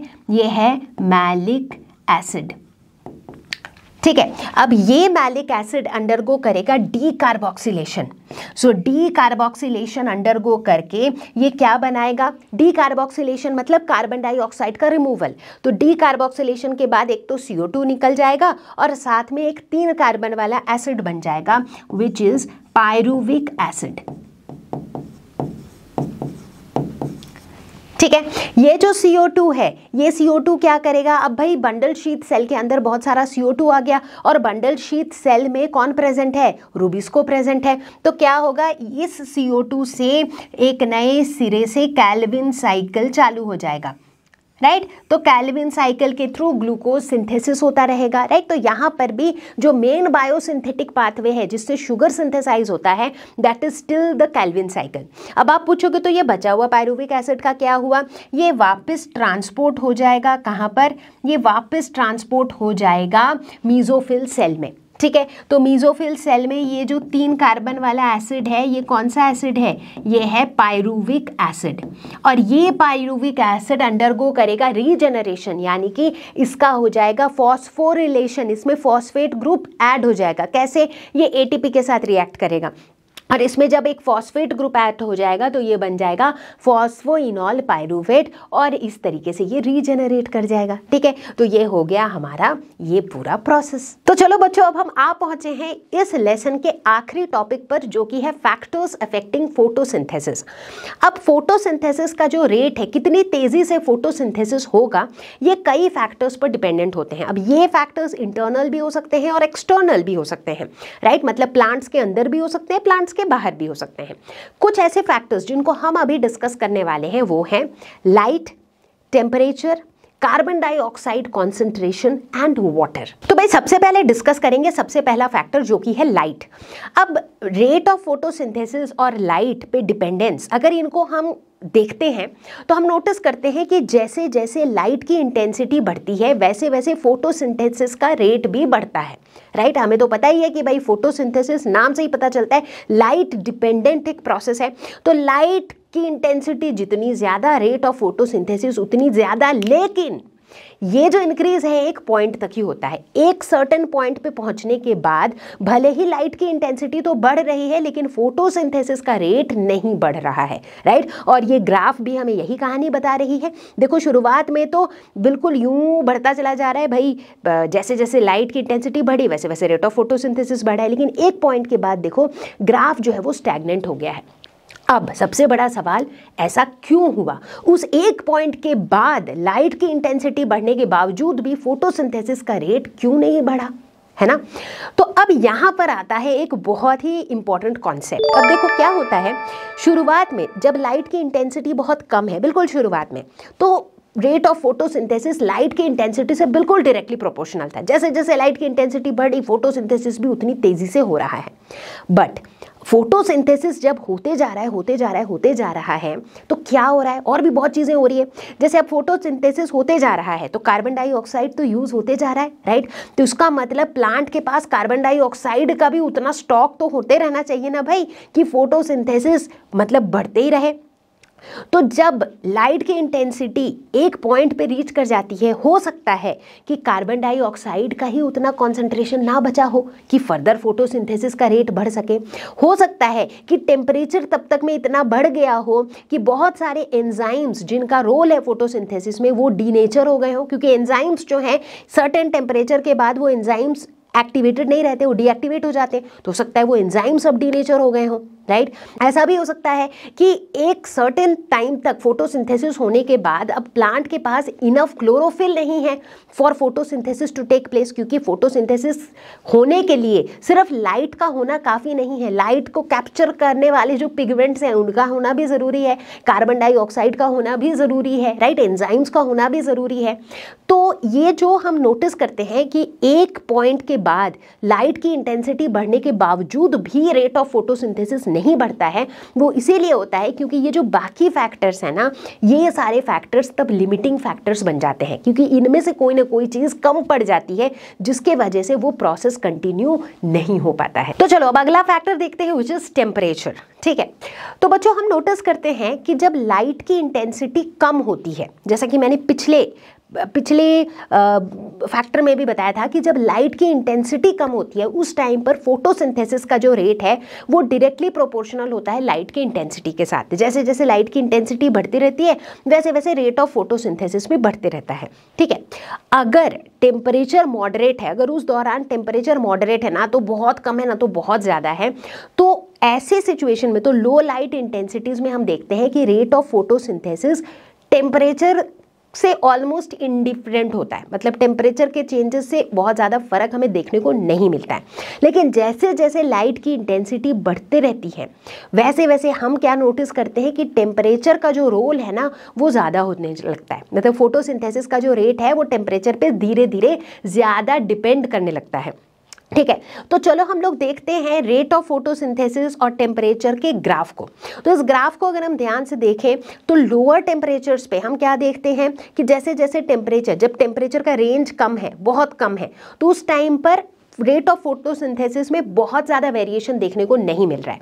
लेकिन जैसे जैसे टेम्परेचर ज़्यादा होने लग रहा है तो गेम में चेंज आ रहा है। क्या चेंज आ रहा है? एक ट्विस्ट आ रहा है कहानी में। क्या ट्विस्ट है वो? अब फोटोसिंथेसिस बच्चों जो है एक एंजाइम कंट्रोल्ड रिएक्शन है, क्योंकि हमने खुद देखा फोटोसिंथेसिस के अंदर चाहे लाइट रिएक्शंस हो या डार्क रिएक्शंस हो, हर रिएक्शन में किसी न किसी एंजाइम का रोल था। और कोई भी रिएक्शन जो एंजाइम पे डिपेंडेंट हो वो टेम्परेचर कंट्रोल्ड तो होंगे ही होंगे, क्योंकि एंजाइम्स का जो बिहेवियर है वो टेम्परेचर के साथ बदल जाता है। हर एंजाइम का कोई ना कोई ऐसा टेम्परेचर रेंज होता है जिसके अंदर वो बहुत ही एफिशिएंटली काम करता है, और कोई ना कोई ऐसा टेम्परेचर भी होता है जिसमें वो एंजाइम जो है वो डीएक्टिवेट हो जाता है या डीनेचर हो जाता है, राइट। तो उस लॉजिक के हिसाब से फोटोसिंथेसिस एज अ प्रोसेस जो है वो भी टेम्परेचर डिपेंडेंट तो है ही।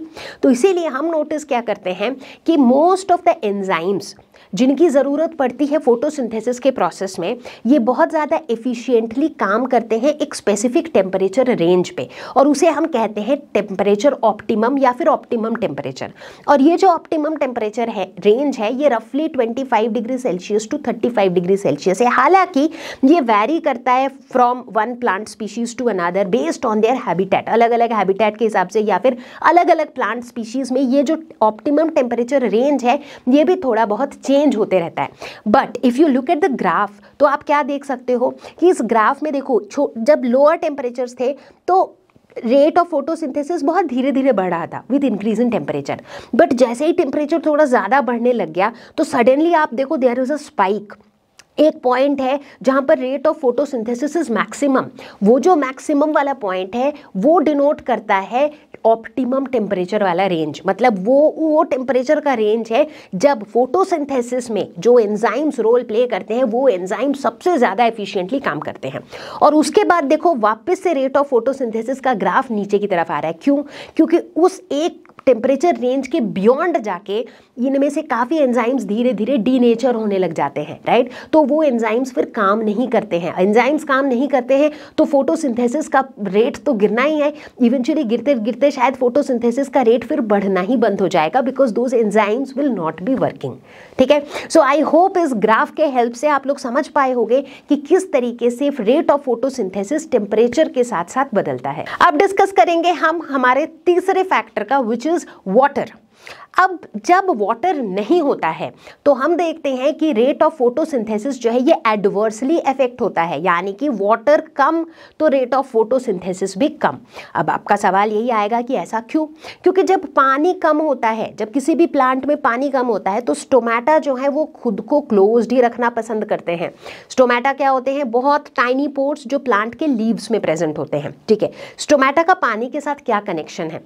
अब देखो, हम सभी को पता है कि स्टोमेटा जो है वो ओपन और क्लोज होते रहते हैं। कैसे होते हैं, क्यों होते हैं, ये सारा एक डिफरेंट टॉपिक है ऑल टुगेदर, जो हम अभी यहाँ पर पिक नहीं करेंगे। ठीक है, तो यहाँ पर समझने वाली बात ये है कि स्टोमेटा जब ओपन होता है तो क्या होता है, स्टोमेटा के थ्रू वाटर का लॉस होता है from the plant in the form of water vapour. Water vapour की फॉर्म में वाटर जो है प्लांट से चला जाता है, जिस प्रोसेस को हम कहते हैं ट्रांसपीरेशन। और इस प्रोसेस की वजह से क्या होता है, अब ऊपर से देखो वाटर चला गया तो ऊपर वाटर कम हो गया, तो एज अ रिजल्ट एक ट्रांसपीरेशन पुल एक्सर्ट होता है, जिसकी वजह से नीचे से वाटर ऊपर की तरफ प्लांट में मूव करता है, and it is a very crucial process. ठीक है, इससे क्या होता है, सॉइल में जो पानी होता है, अब जैसे आप जब अपने घर पे पेड़ लगाते हो तो पानी आप प्लांट के लीफ पे थोड़ी देते हो, आप तो मिट्टी पे देते हो। उसके बाद ट्रांसपीरेशन पुल के वजह से वो जो पानी है ना, वो प्लांट के अंदर से रूट्स के थ्रू जो है it moves up the plant. ठीक है, ऐसा होता है। अब अगर मान लो कि प्लांट में पानी कम है, अगर वो सॉइल पूरा ड्राई है, पानी है ही नहीं, ऐसे सिचुएशन में जो स्टोमेटा है they don't tend to open, क्योंकि भाई जितने, अब जैसे मेरे पास बहुत कम पैसे हैं तो उस केस में मैं ऐसा कुछ भी नहीं करना चाहूँगी जिससे मेरे पैसे खर्च हो जाए, कम से कम जितने कम पैसे हैं वो बचे तो रहे, right, that will be my focus. उसी तरीके से जो स्टोमेटा है वो भी ओपन नहीं होते हैं। जब स्टोमेटा ओपन ही नहीं होते हैं तो क्या होता है, स्टोमेटा के थ्रू गैसियस एक्सचेंज भी नहीं हो पाता है, राइट। अब फोटोसिंथेसिस के प्रोसेस को होने के लिए एटमॉस्फेरिक कार्बन डाइऑक्साइड को फिक्स करने के लिए एटमॉस्फेरिक कार्बन डाइऑक्साइड हमारे तक आना तो चाहिए। जब हम दरवाजे ही बंद कर देंगे तो वो एटमॉस्फेरिक कार्बन डाइऑक्साइड आएगा कैसे? तो गैसियस एक्सचेंज जब होगा ही नहीं तो फोटोसिंथेसिस का प्रोसेस कैसे होगा? तो इस तरीके से वाटर अगर बहुत कम हो जाए तो रेट ऑफ फोटोसिंथेसिस भी काफ़ी ज़्यादा कम हो जाता है। इस तरीके से फोटोसिंथेसिस डिपेंड करता है ऑन वाटर। अब डिस्कस करेंगे हम आखिरी factor, which is carbon dioxide concentration. ठीक है, हम नोटिस करते हैं कि जितना ज़्यादा कार्बन डाइऑक्साइड का कॉन्सेंट्रेशन उतना ज़्यादा रेट ऑफ फोटोसिंथेसिस। क्यों? क्योंकि अगर ज़्यादा कार्बन डाइऑक्साइड अवेलेबल है तो ज़्यादा कार्बोक्सिलेशन होगा, ज़्यादा कार्बन फिक्सेशन होगा, तो रेट ऑफ फोटोसिंथेसिस भी उतना ही ज़्यादा होगा। बट यहाँ पर भी एक कैच है, जैसे ही हम इसके ग्राफ को नोटिस करते हैं तो शुरुआत में तो जैसा मैंने बताया वैसे ही हो रहा है कि भाई जैसे जैसे कार्बन डाइऑक्साइड का कॉन्सेंट्रेशन बढ़ रहा है वैसे वैसे रेट ऑफ फोटोसिंथेसिस बढ़ रहा है, लेकिन only up to a certain point. उसके बाद सैचुरेशन आ जाता है, यानी कि उसके बाद कार्बन डाइऑक्साइड का कॉन्सेंट्रेशन बढ़ने के बावजूद भी रेट ऑफ फोटोसिंथेसिस नहीं बढ़ता है। ऐसा क्यों? अगेन ऐसा इसलिए क्योंकि शुरुआत में जब कार्बन डाइऑक्साइड का कॉन्सेंट्रेशन बढ़ रहा है तो फोटोसिंथेसिस भी ज़्यादा हो रहा है, बट अब जब फोटोसिंथेसिस होते जा रहा है एक पॉइंट के बाद सिर्फ कार्बन डाइऑक्साइड का होना ही कार्बोक्सिलेशन के लिए काफ़ी तो नहीं है। अगर कार्बोक्सिलेशन होना है तो उस कार्बन डाइऑक्साइड को एक्सेप्ट करने के लिए प्राइमरी एक्सेप्टर्स भी होना चाहिए, राइट, तभी तो फोटोसिंथेसिस का पूरा प्रोसेस हो पाएगा, राइट। तो एक पॉइंट के बाद जा करके हो सकता है कि एक्सेप्टर्स ही ना बचे हों, उनकी अवेलेबिलिटी ही ना हो, तो बेसिकली उस पॉइंट पर जा करके बाकी और जो फैक्टर्स पे फोटोसिंथेसिस का प्रोसेस डिपेंडेंट है वो सारे लिमिटिंग फैक्टर्स हो सकते हैं। एज अ रिजल्ट एक सैचुरेशन पॉइंट के बाद रेट ऑफ फोटोसिंथेसिस फर्दर नहीं बढ़ता है अगर कार्बन डाइऑक्साइड का कॉन्सेंट्रेशन बढ़ता रहे तो भी। इनफैक्ट यहाँ पर मैं एक चीज़ और बताना चाहूँगी कि जब लाइट की इंटेंसिटी कम होती है ना, उस टाइम पर यहाँ पर भी rate of photosynthesis carbon dioxide के कॉन्सेंट्रेशन पे बहुत ज़्यादा डिपेंड नहीं करता है। इनफैक्ट अब जब हमने सारे फैक्टर्स डिस्कस कर लिए हैं, this is a general note that जब लाइट की इंटेंसिटी कम होती है उस टाइम पर फोटोसिंथेसिस का रेट जो है वो लाइट की इंटेंसिटी पे डायरेक्टली प्रोपोर्शनल होता है। जैसे जैसे लाइट की इंटेंसिटी बढ़ रही होती है वैसे वैसे रेट ऑफ फोटोसिंथेसिस बढ़ रहा होता है। उस समय पर उस लो लाइट इंटेंसिटी पे ना ही कार्बन डाइऑक्साइड का कॉन्सेंट्रेशन, ना ही टेम्परेचर, ये सारी चीज़ों पे फोटोसिंथेसिस बहुत ज़्यादा डिपेंड नहीं करता है। तो प्यारे बच्चों, इस चैप्टर के जितने भी कॉन्सेप्ट्स थे वो हमने कर लिए हैं कवर। अब हम लोग देख लेंगे कुछ 4-5 क्वेश्चंस जिनको मैंने पिक किया है आप ही के एनसीईआरटी के एक्सरसाइज से। हालांकि अगर आपको एनसीईआरटी के एक्सरसाइज के सारे क्वेश्चंस के आंसर्स चाहिए हो तो हमारे पास डिटेल्ड एनसीईआरटी सॉल्यूशन का वीडियो भी है जिसे आप देख सकते हो हमारे चैनल के होम पेज में जाकर। ठीक है, फिलहाल देखते हैं पहला क्वेश्चन जो कह रहा है, by looking at a plant externally, बाहर से किसी प्लांट को देखकर, can you tell whether the plant is C3 or C4, why and how. बाहर से देख के क्या हम बता सकते हैं कि वो C3 है या C4?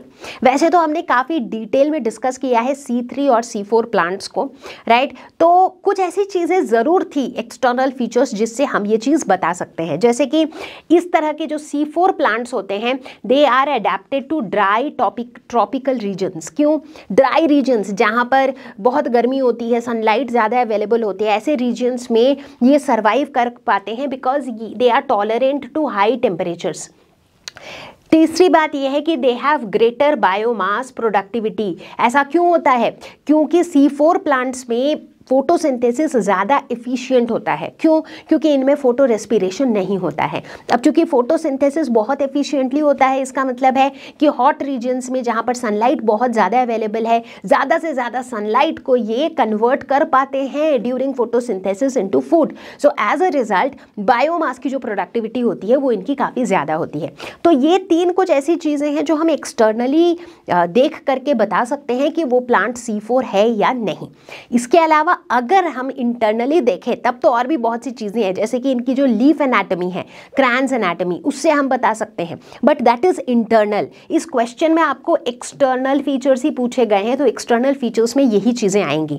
बाकी इंटरनल की अगर हम बात करें तो हम देखते हैं इंटरसेल्यूलर स्पेसेस नहीं होते हैं सेल्स के बीच में, नंबर ऑफ क्लोरोप्लास्ट काफ़ी ज़्यादा होते हैं, बंडल शीथ सेल्स के मल्टीपल लेयर्स होते हैं, that is again something very different. But ये जितनी भी चीज़ें हैं ना ये सारी इंटरनल चीज़ें हैं, क्योंकि लीफ की जो एनाटमी है वो आपको ऐसे बाहर से नहीं दिखेगी। It is the anatomy, internal structure of the leaf जब आप देखोगे तो आपको ये चेंजेस दिखेंगी in case of a C4 plant. तो चलो देखिए अगला क्वेश्चन। अगला क्वेश्चन कह रहा है, even though a very few cells in a C4 plant carry out biosynthetic Calvin pathway yet they are highly productive, can you discuss why.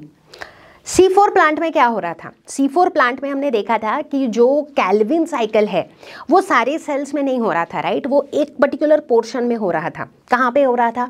Bundle sheath sales में, right? But उसके बावजूद भी C4 plants में जो photosynthesis है वो बहुत ही ज़्यादा एफिशिएंट है, बहुत ही हाईली प्रोडक्टिव है। ऐसा क्यों? ये टॉपिक तो भाई इस क्वेश्चन का आंसर पता नहीं कितनी बार डिस्कस कर चुके हैं हम इस वीडियो के अंदर, है ना? चलो एक बार और सही। तो फोटो रेस्पिरेशन जो है ये C3 प्लांट्स में होता है लेकिन C4 प्लांट्स में नहीं होता है। This is super duper important, ठीक है? फोटो रेस्पिरेशन नाम का जो ये प्रोसेस है ये C4 प्लांट्स में नहीं होता है लेकिन C3 प्लांट्स में होता है। इसका कारण भी कई बार बता चुकी हूँ मैं। क्या कारण है इसका? बताओ क्या कारण है? क्योंकि जो C3 प्लांट्स होते हैं ना, C3 प्लांट्स में क्या होता है कि जब जो रूबिस्को एंजाइम है वही वहाँ का हीरो होता है, राइट? क्योंकि C3 प्लांट्स में तो कैल्विन साइकिल होता है, कैल्विन साइकिल में रूबिस्को ही हीरो है। अब रूबिस्को की खासियत होती है कि भाई वो कार्बन डाइऑक्साइड आसपास मिले तो कार्बोक्सिलेज जैसा बिहेव करे, ऑक्सीजन आसपास मिले तो ऑक्सीजनेज जैसा बिहेव करे, है ना? तो एज अ रिजल्ट यहाँ पर क्या होता है, C3 प्लांट्स की बात कर रही हूँ, C3 प्लांट्स में क्या होता है, जब कभी मान लो स्टोमेटा क्लोज है, ऐसे सिचुएशन में एटमॉस्फेरिक ऑक्सीजन आ नहीं पाता है। एज अ रिजल्ट रूबिस्को को अपने आसपास ऑक्सीजन दिखते रहता है तो वो ऑक्सीजनेज की तरह काम करने लगता है। As a result photorespiration हो जाता है। इस चक्कर में काफ़ी सारा एटीपी का वेस्टेज हो जाता है। तो इस तरीके से फोटोसिंथेसिस की एफिशिएंसी थोड़ी कम हो जाती है। बट ये दिक्कत C4 प्लांट्स में नहीं आती है, क्योंकि C4 प्लांट्स में जो कार्बन डाइऑक्साइड है उसको एटमॉस्फेयर से लाने का काम रूबिस्को करता ही नहीं है। C4 प्लांट्स में क्या होता है, जो मीजोफिल लेयर है, मीजोफिल सेल्स के अंदर कार्बन डाइऑक्साइड फिक्सेशन होता है और उसका काम कौन सा एंजाइम करता है, बताओ कौन सा एंजाइम करता है, PEP, एग्जैक्टली PEP जो है वो होता है कार्बन डाइऑक्साइड एक्सेप्टर, राइट। तो यहाँ पर रूबिस्को का काम नहीं होता है। रूबिस्को तक जो कार्बन डाइऑक्साइड पहुँचता है वो C4 पाथवे से पहुँचता है, ठीक है। तो उस वजह से वहां पर ऐसी नौबत ही नहीं आती है कि रूबिस्को को अपने आसपास ऑक्सीजन दिखे, क्योंकि रूबिस्को जो कि बंडल शीथ सेल्स में बैठा होता है उसको अपने आसपास कार्बन डाइऑक्साइड ही दिख रहा होता है। एज अ रिजल्ट वो कार्बोक्सिलेज की तरह काम करता है, ठीक है। तो कुल मिला के फोटो रेस्पिरेशन जो है वो C4 प्लांट्स में नहीं होता है, जिसकी वजह से काफ़ी सारी ATP का यूसेज बच जाता है, वेस्टेज बच जाता है। दूसरी बात, C4 plants can perform photosynthesis even when stomata is closed, again very very important, क्योंकि देखो C3 प्लांट्स में जैसा कि मैंने अभी अभी बताया, जब स्टोमाटा क्लोज हो जाता है तो कार्बन डाइऑक्साइड आ नहीं पाता है, क्योंकि स्टोमाटा के थ्रू ही तो गैसियस एक्सचेंज होता है कि नहीं। तो कार्बन डाइऑक्साइड आ नहीं पाता है तो भाई कार्बोक्सिलेशन रुक जाती है C3 प्लांट्स में। लेकिन C4 प्लांट्स में क्या होता है, C4 प्लांट्स में क्या होता है ना कि कार्बन डाइऑक्साइड को फिक्स करने का काम तो मीजोफिल सेल्स में ही हो जाता है, राइट। उसके बाद क्या होता है, उसका जो प्रोडक्ट होता है मैलिक एसिड वो पहुंच जाता है बंडल शीथ सेल्स के अंदर और वहां पर डीकार्बोक्सिलेशन हो जाता है।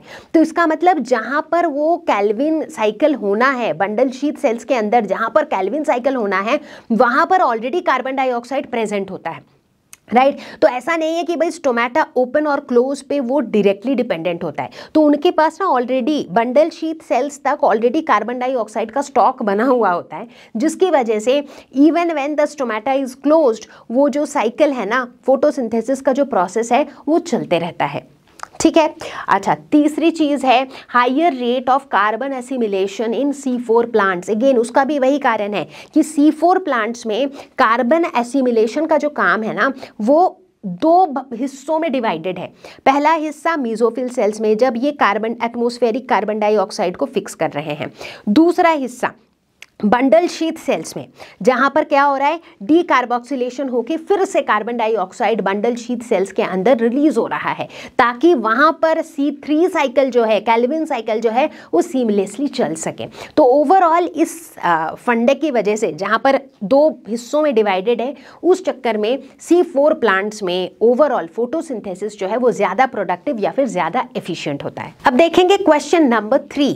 ये क्वेश्चन है रूबिस्को के ऊपर। Rubisco is an enzyme that acts both as a carboxylase and oxygenase. Carboxylase जो कार्बन डाइऑक्साइड को फिक्स करता है, कार्बोक्सिलेज क्या करता है, CO2 को फिक्स करता है, और ऑक्सीजिनेज क्या करता है, O2 को फिक्स करता है। फिक्स करता है मतलब रिपेयर नहीं करता है, कार्बन डाइऑक्साइड को किसी कंपाउंड के साथ जोड़ता है, एक तो उसको यूजेबल फॉर्म में कन्वर्ट करने के लिए। उसी तरह एटमॉस्फेरिक ऑक्सीजन को किसी कंपाउंड में जोड़ता है। Why do you think rubisco carries out more carboxylation in C4 plants. देखो उसी कॉन्सेप्ट के आसपास घुमा फिरा के सवाल है ना।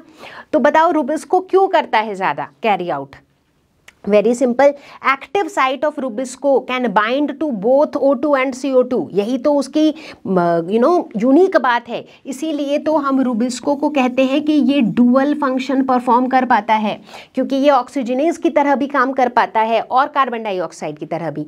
बट किसकी तरह ये काम करेगा ये डिपेंड करता है कि इसके आसपास किसका कॉन्सेंट्रेशन ज़्यादा है। अगर आसपास ऑक्सीजन ज़्यादा है तो ये ऑक्सीजनेज की तरह काम करेगा, आसपास कार्बन डाइऑक्साइड ज़्यादा है तो कार्बोक्सीनेज की तरह काम करेगा, ठीक है। So relative concentration of O2 and CO2 will decide who will bind to the enzyme. जो ज़्यादा रहेगा वही बाइंड कर जाएगा एंजाइम के साथ, है ना। अब C4 प्लांट्स में क्या होता है कि यहाँ पे फोटो रेस्पिरेशन होता नहीं है, concentration of carbon dioxide is greater, क्योंकि फोटोसिंथेसिस में कार्बन डाइऑक्साइड का इनटेक होता है, रेस्पिरेशन में कार्बन डाइऑक्साइड छोड़ा जाता है, रिलीज किया जाता है। अब यहाँ पर C4 प्लांट्स में हमने मल्टीपल टाइम्स डिस्कस कर लिया है कि फोटो रेस्पिरेशन नहीं होता है। क्यों नहीं होता है अब और नहीं बताऊंगी। क्योंकि फोटो रेस्पिरेशन नहीं होता है तो कार्बन डाइऑक्साइड ज़्यादा रिलीज नहीं होता है, तो ज़्यादा से ज़्यादा कार्बन डाइऑक्साइड प्लांट के अंदर रहता है। इसका मतलब कार्बन डाइऑक्साइड का कॉन्सेंट्रेशन जो है वो ज़्यादा रहता है। और अभी मैंने बताया था जिसका कॉन्सेंट्रेशन ज़्यादा रहेगा रुबिस्को उसी की तरह बिहेव करेगा। अब कार्बन डाइऑक्साइड का कॉन्सेंट्रेशन ज़्यादा है तो रुबिस्को जो है वो कार्बोक्सिलेशन ज़्यादा करता है और रुबिस्को कार्बोक्सिलेज की तरह ज़्यादा बिहेव करता है। देखते हैं अगला सवाल, question number 4। Suppose there were plants that had a high concentration of chlorophyll b. मान लो एक प्लांट है जिसमें क्लोरोफिल बी बहुत ज़्यादा कॉन्सेंट्रेशन में है but lacked chlorophyll A. Chlorophyll A है ही नहीं। Would it carry out photosynthesis? सवाल, जवाब दो। The answer is a straight forward no, नहीं कैरी आउट करेगा। Photosynthesis can not take place. क्यों? क्योंकि यार कई बार बता चुकी हूं कि क्लोरोफिल ए जो है, ये जो क्लोरोफिल ए है ना, ये सिर्फ इंपॉर्टेंट ही नहीं, ये नेसेसरी पिगमेंट है। राइट, नेसेसरी पिगमेंट अगर कह रही हूँ इसका मतलब ये नेसेसरी है, एसेसरी नहीं। इसके बिना फोटोसिंथेसिस का प्रोसेस नहीं हो पाएगा। ठीक है, तो हमने क्या देखा था कि क्लोरोफिल ए जो है रेड ब्लू रीजन वाले लाइट को सबसे ज़्यादा एब्जॉर्ब करता है और फोटोसिंथेसिस का रेट जो है वो रेड ब्लू रीजन में ही सबसे ज़्यादा होता है। इसका मतलब क्लोरोफिल ए के बिना फोटोसिंथेसिस नहीं हो सकता है। Second part of the question, then why do plants have chlorophyll b and other accessory pigments? इसका जवाब भी मैं पहले ही दे चुकी हूँ वीडियो में। एसेसरी पिगमेंट्स का काम क्या होता है कि ये लोग ये इंश्योर करते हैं कि रेड ब्लू रीजन के अलावा जो बाकी रीजन्स है उनमें भी थोड़ा बहुत ही सही बट फोटोसिंथेसिस होता रहे। तो ये जो एसेसरी पिगमेंट्स है ना, ये वो रेड ब्लू रीजन्स के अलावा जो बाकी रीजन्स है उनमें थोड़ा थोड़ा जो है सनलाइट एब्जॉर्ब करते हैं, फोटोसिंथेसिस कैरी आउट करते हैं, इनका उतना ही काम है। So the accessory pigments enable some photosynthesis to occur in other regions of the spectrum. Other regions बोले तो वो रेड ब्लू रीजन को छोड़ के, जिस रीजन में क्लोरोफिल ए सबसे ज्यादा एब्जॉर्ब करता है उस रीजन को छोड़ के बाकी रीजन्स में भी, ताकि थोड़ा बहुत फोटोसिंथेसिस होता रहे, बस वही इंश्योर करते हैं ये एसेसरी पिगमेंट्स। दूसरा इनका फंक्शन क्या होता है, they protect chlorophyll A from photo oxidation. अब भाई क्लोरोफिल ए जो है ना ये इतना इंपॉर्टेंट है तो इसका प्रोटेक्शन भी तो बहुत इंपॉर्टेंट है, राइट। तो एसेसरी पिगमेंट्स के ये दो इंपॉर्टेंट फंक्शन है। पहला, दूसरे रीजन में थोड़ा बहुत फोटोसिंथेसिस होता रहे, दूसरा क्लोरोफिल ए को ऑक्सीडाइज होने से बचाए। तो फाइनली आ चुके हैं हम इस चैप्टर के आखिरी क्वेश्चन पे, और आखिरी क्वेश्चन है, why is the colour of a leaf kept in the dark frequently yellow और पेल ग्रीन? जिस लीफ को हम अक्सर ही अंधेरे में रखते हैं उसका कलर बहुत ब्राइट ग्रीन नहीं होता है, या तो पेल ग्रीन होता है, लाइक फेड हो गया है ग्रीन, या फिर येलो होता है। Which pigment do you think is more stable? तो इस तरह के लीफ में कौन सा पिगमेंट ज़्यादा स्टेबल है? अच्छा, पहले सवाल का आंसर है कि क्लोरोफिल जो है वो becomes less stable in absence of light. Chlorophyll light के प्रेजेंस में ही स्टेबल रहता है। जब बहुत दिनों तक डार्क पे छोड़ दोगे तो क्लोरोफिल काफ़ी कम स्टेबल हो जाएगा, जिसकी वजह से इसका कलर टर्न्स पेल। इसीलिए डार्क ग्रीन से वो धीरे धीरे पेल ग्रीन हो जाता है। उसका रीज़न क्या है कि chlorophyll becomes less stable in absence of light. दूसरा, ये जो कलर है इसका जो येलोविश कलर आ रहा है, ये कलर कौन से पिगमेंट की वजह से आ रहा है? पिगमेंट्स लाइक ज़ैंथोफिल्स, जो डार्क में ज़्यादा स्टेबल होते हैं कंपैरेटिवली। ठीक है, so with this I think we have covered और discussed a couple of questions, और हमने ऑलरेडी इस चैप्टर के सारे कॉन्सेप्ट्स डिस्कस कर लिए हैं। तो बच्चा पार्टी, इसी के साथ हम आप पहुंचे हैं इस वीडियो के एंड तक और इस चैप्टर के भी एंड तक, और मैं उम्मीद कर रही हूं कि फोटोसिंथेसिस इन हायर प्लांट्स के कॉन्सेप्ट्स हुए होंगे क्रिस्टल क्लियर। तो बच्चों, ये एक ऐसा लेसन था जिसके अंदर समझने के लिए बहुत सी चीजें थी। हर एक स्टेप में क्या हो रहा है, क्यों हो रहा है, कैसे हो रहा है, ये तीनों चीजें समझना बहुत ज्यादा जरूरी था। वैसे तो बहुत से जगहों पर आप देखोगे कि आपको बहुत से ऐसे रिसोर्सेस मिल जाएंगे जहां पर शायद आपको शॉर्टकट ट्रिक्स मिल जाएंगे कि कैसे आप कैल्विन साइकिल को रट सकते हो, कैसे आप हैच एंड स्लैक पाथवे को रट सकते हो।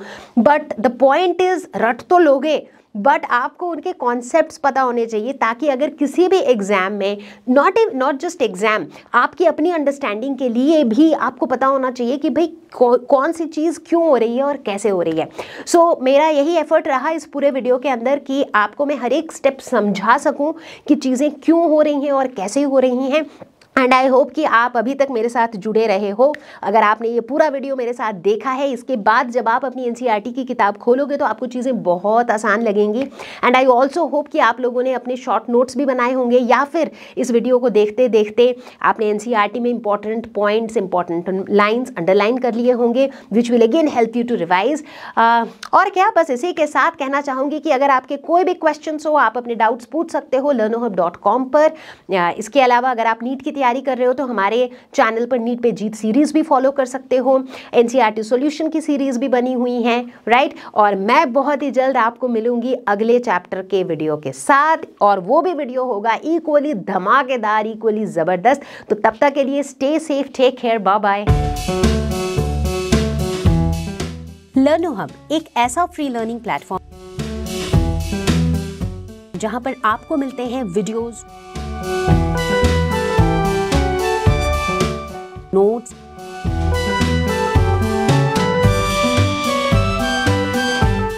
NCERT solutions, sample papers and online tests absolutely free of cost. लर्नो hub class 11-12 YouTube channel, अगर आप या आपके जान पहचान का कोई तैयारी कर रहा है नीट या जेईई का, तो हमारे यूट्यूब चैनल पर है लर्नो हब नीट पे जीत, जेईई पे जीत का complete course absolutely for free. इनमें चैप्टर्स की डिटेल्ड एक्सप्लेनेशंस, लाइव क्लासेस, ढेर सारे क्वेश्चंस और प्रीवियस ईयर क्वेश्चंस डिटेल्ड में कवर्ड हैं। और तो और you can ask all your doubts absolutely for free at ask question section of लर्नो hub. हमारा एंड्रॉयड ऐप भी है। आप 1-on-1 क्लास लेना चाहते हो तो है लर्नो हब स्वयं at a very affordable price. लर्नो hub free है पर बेस्ट है।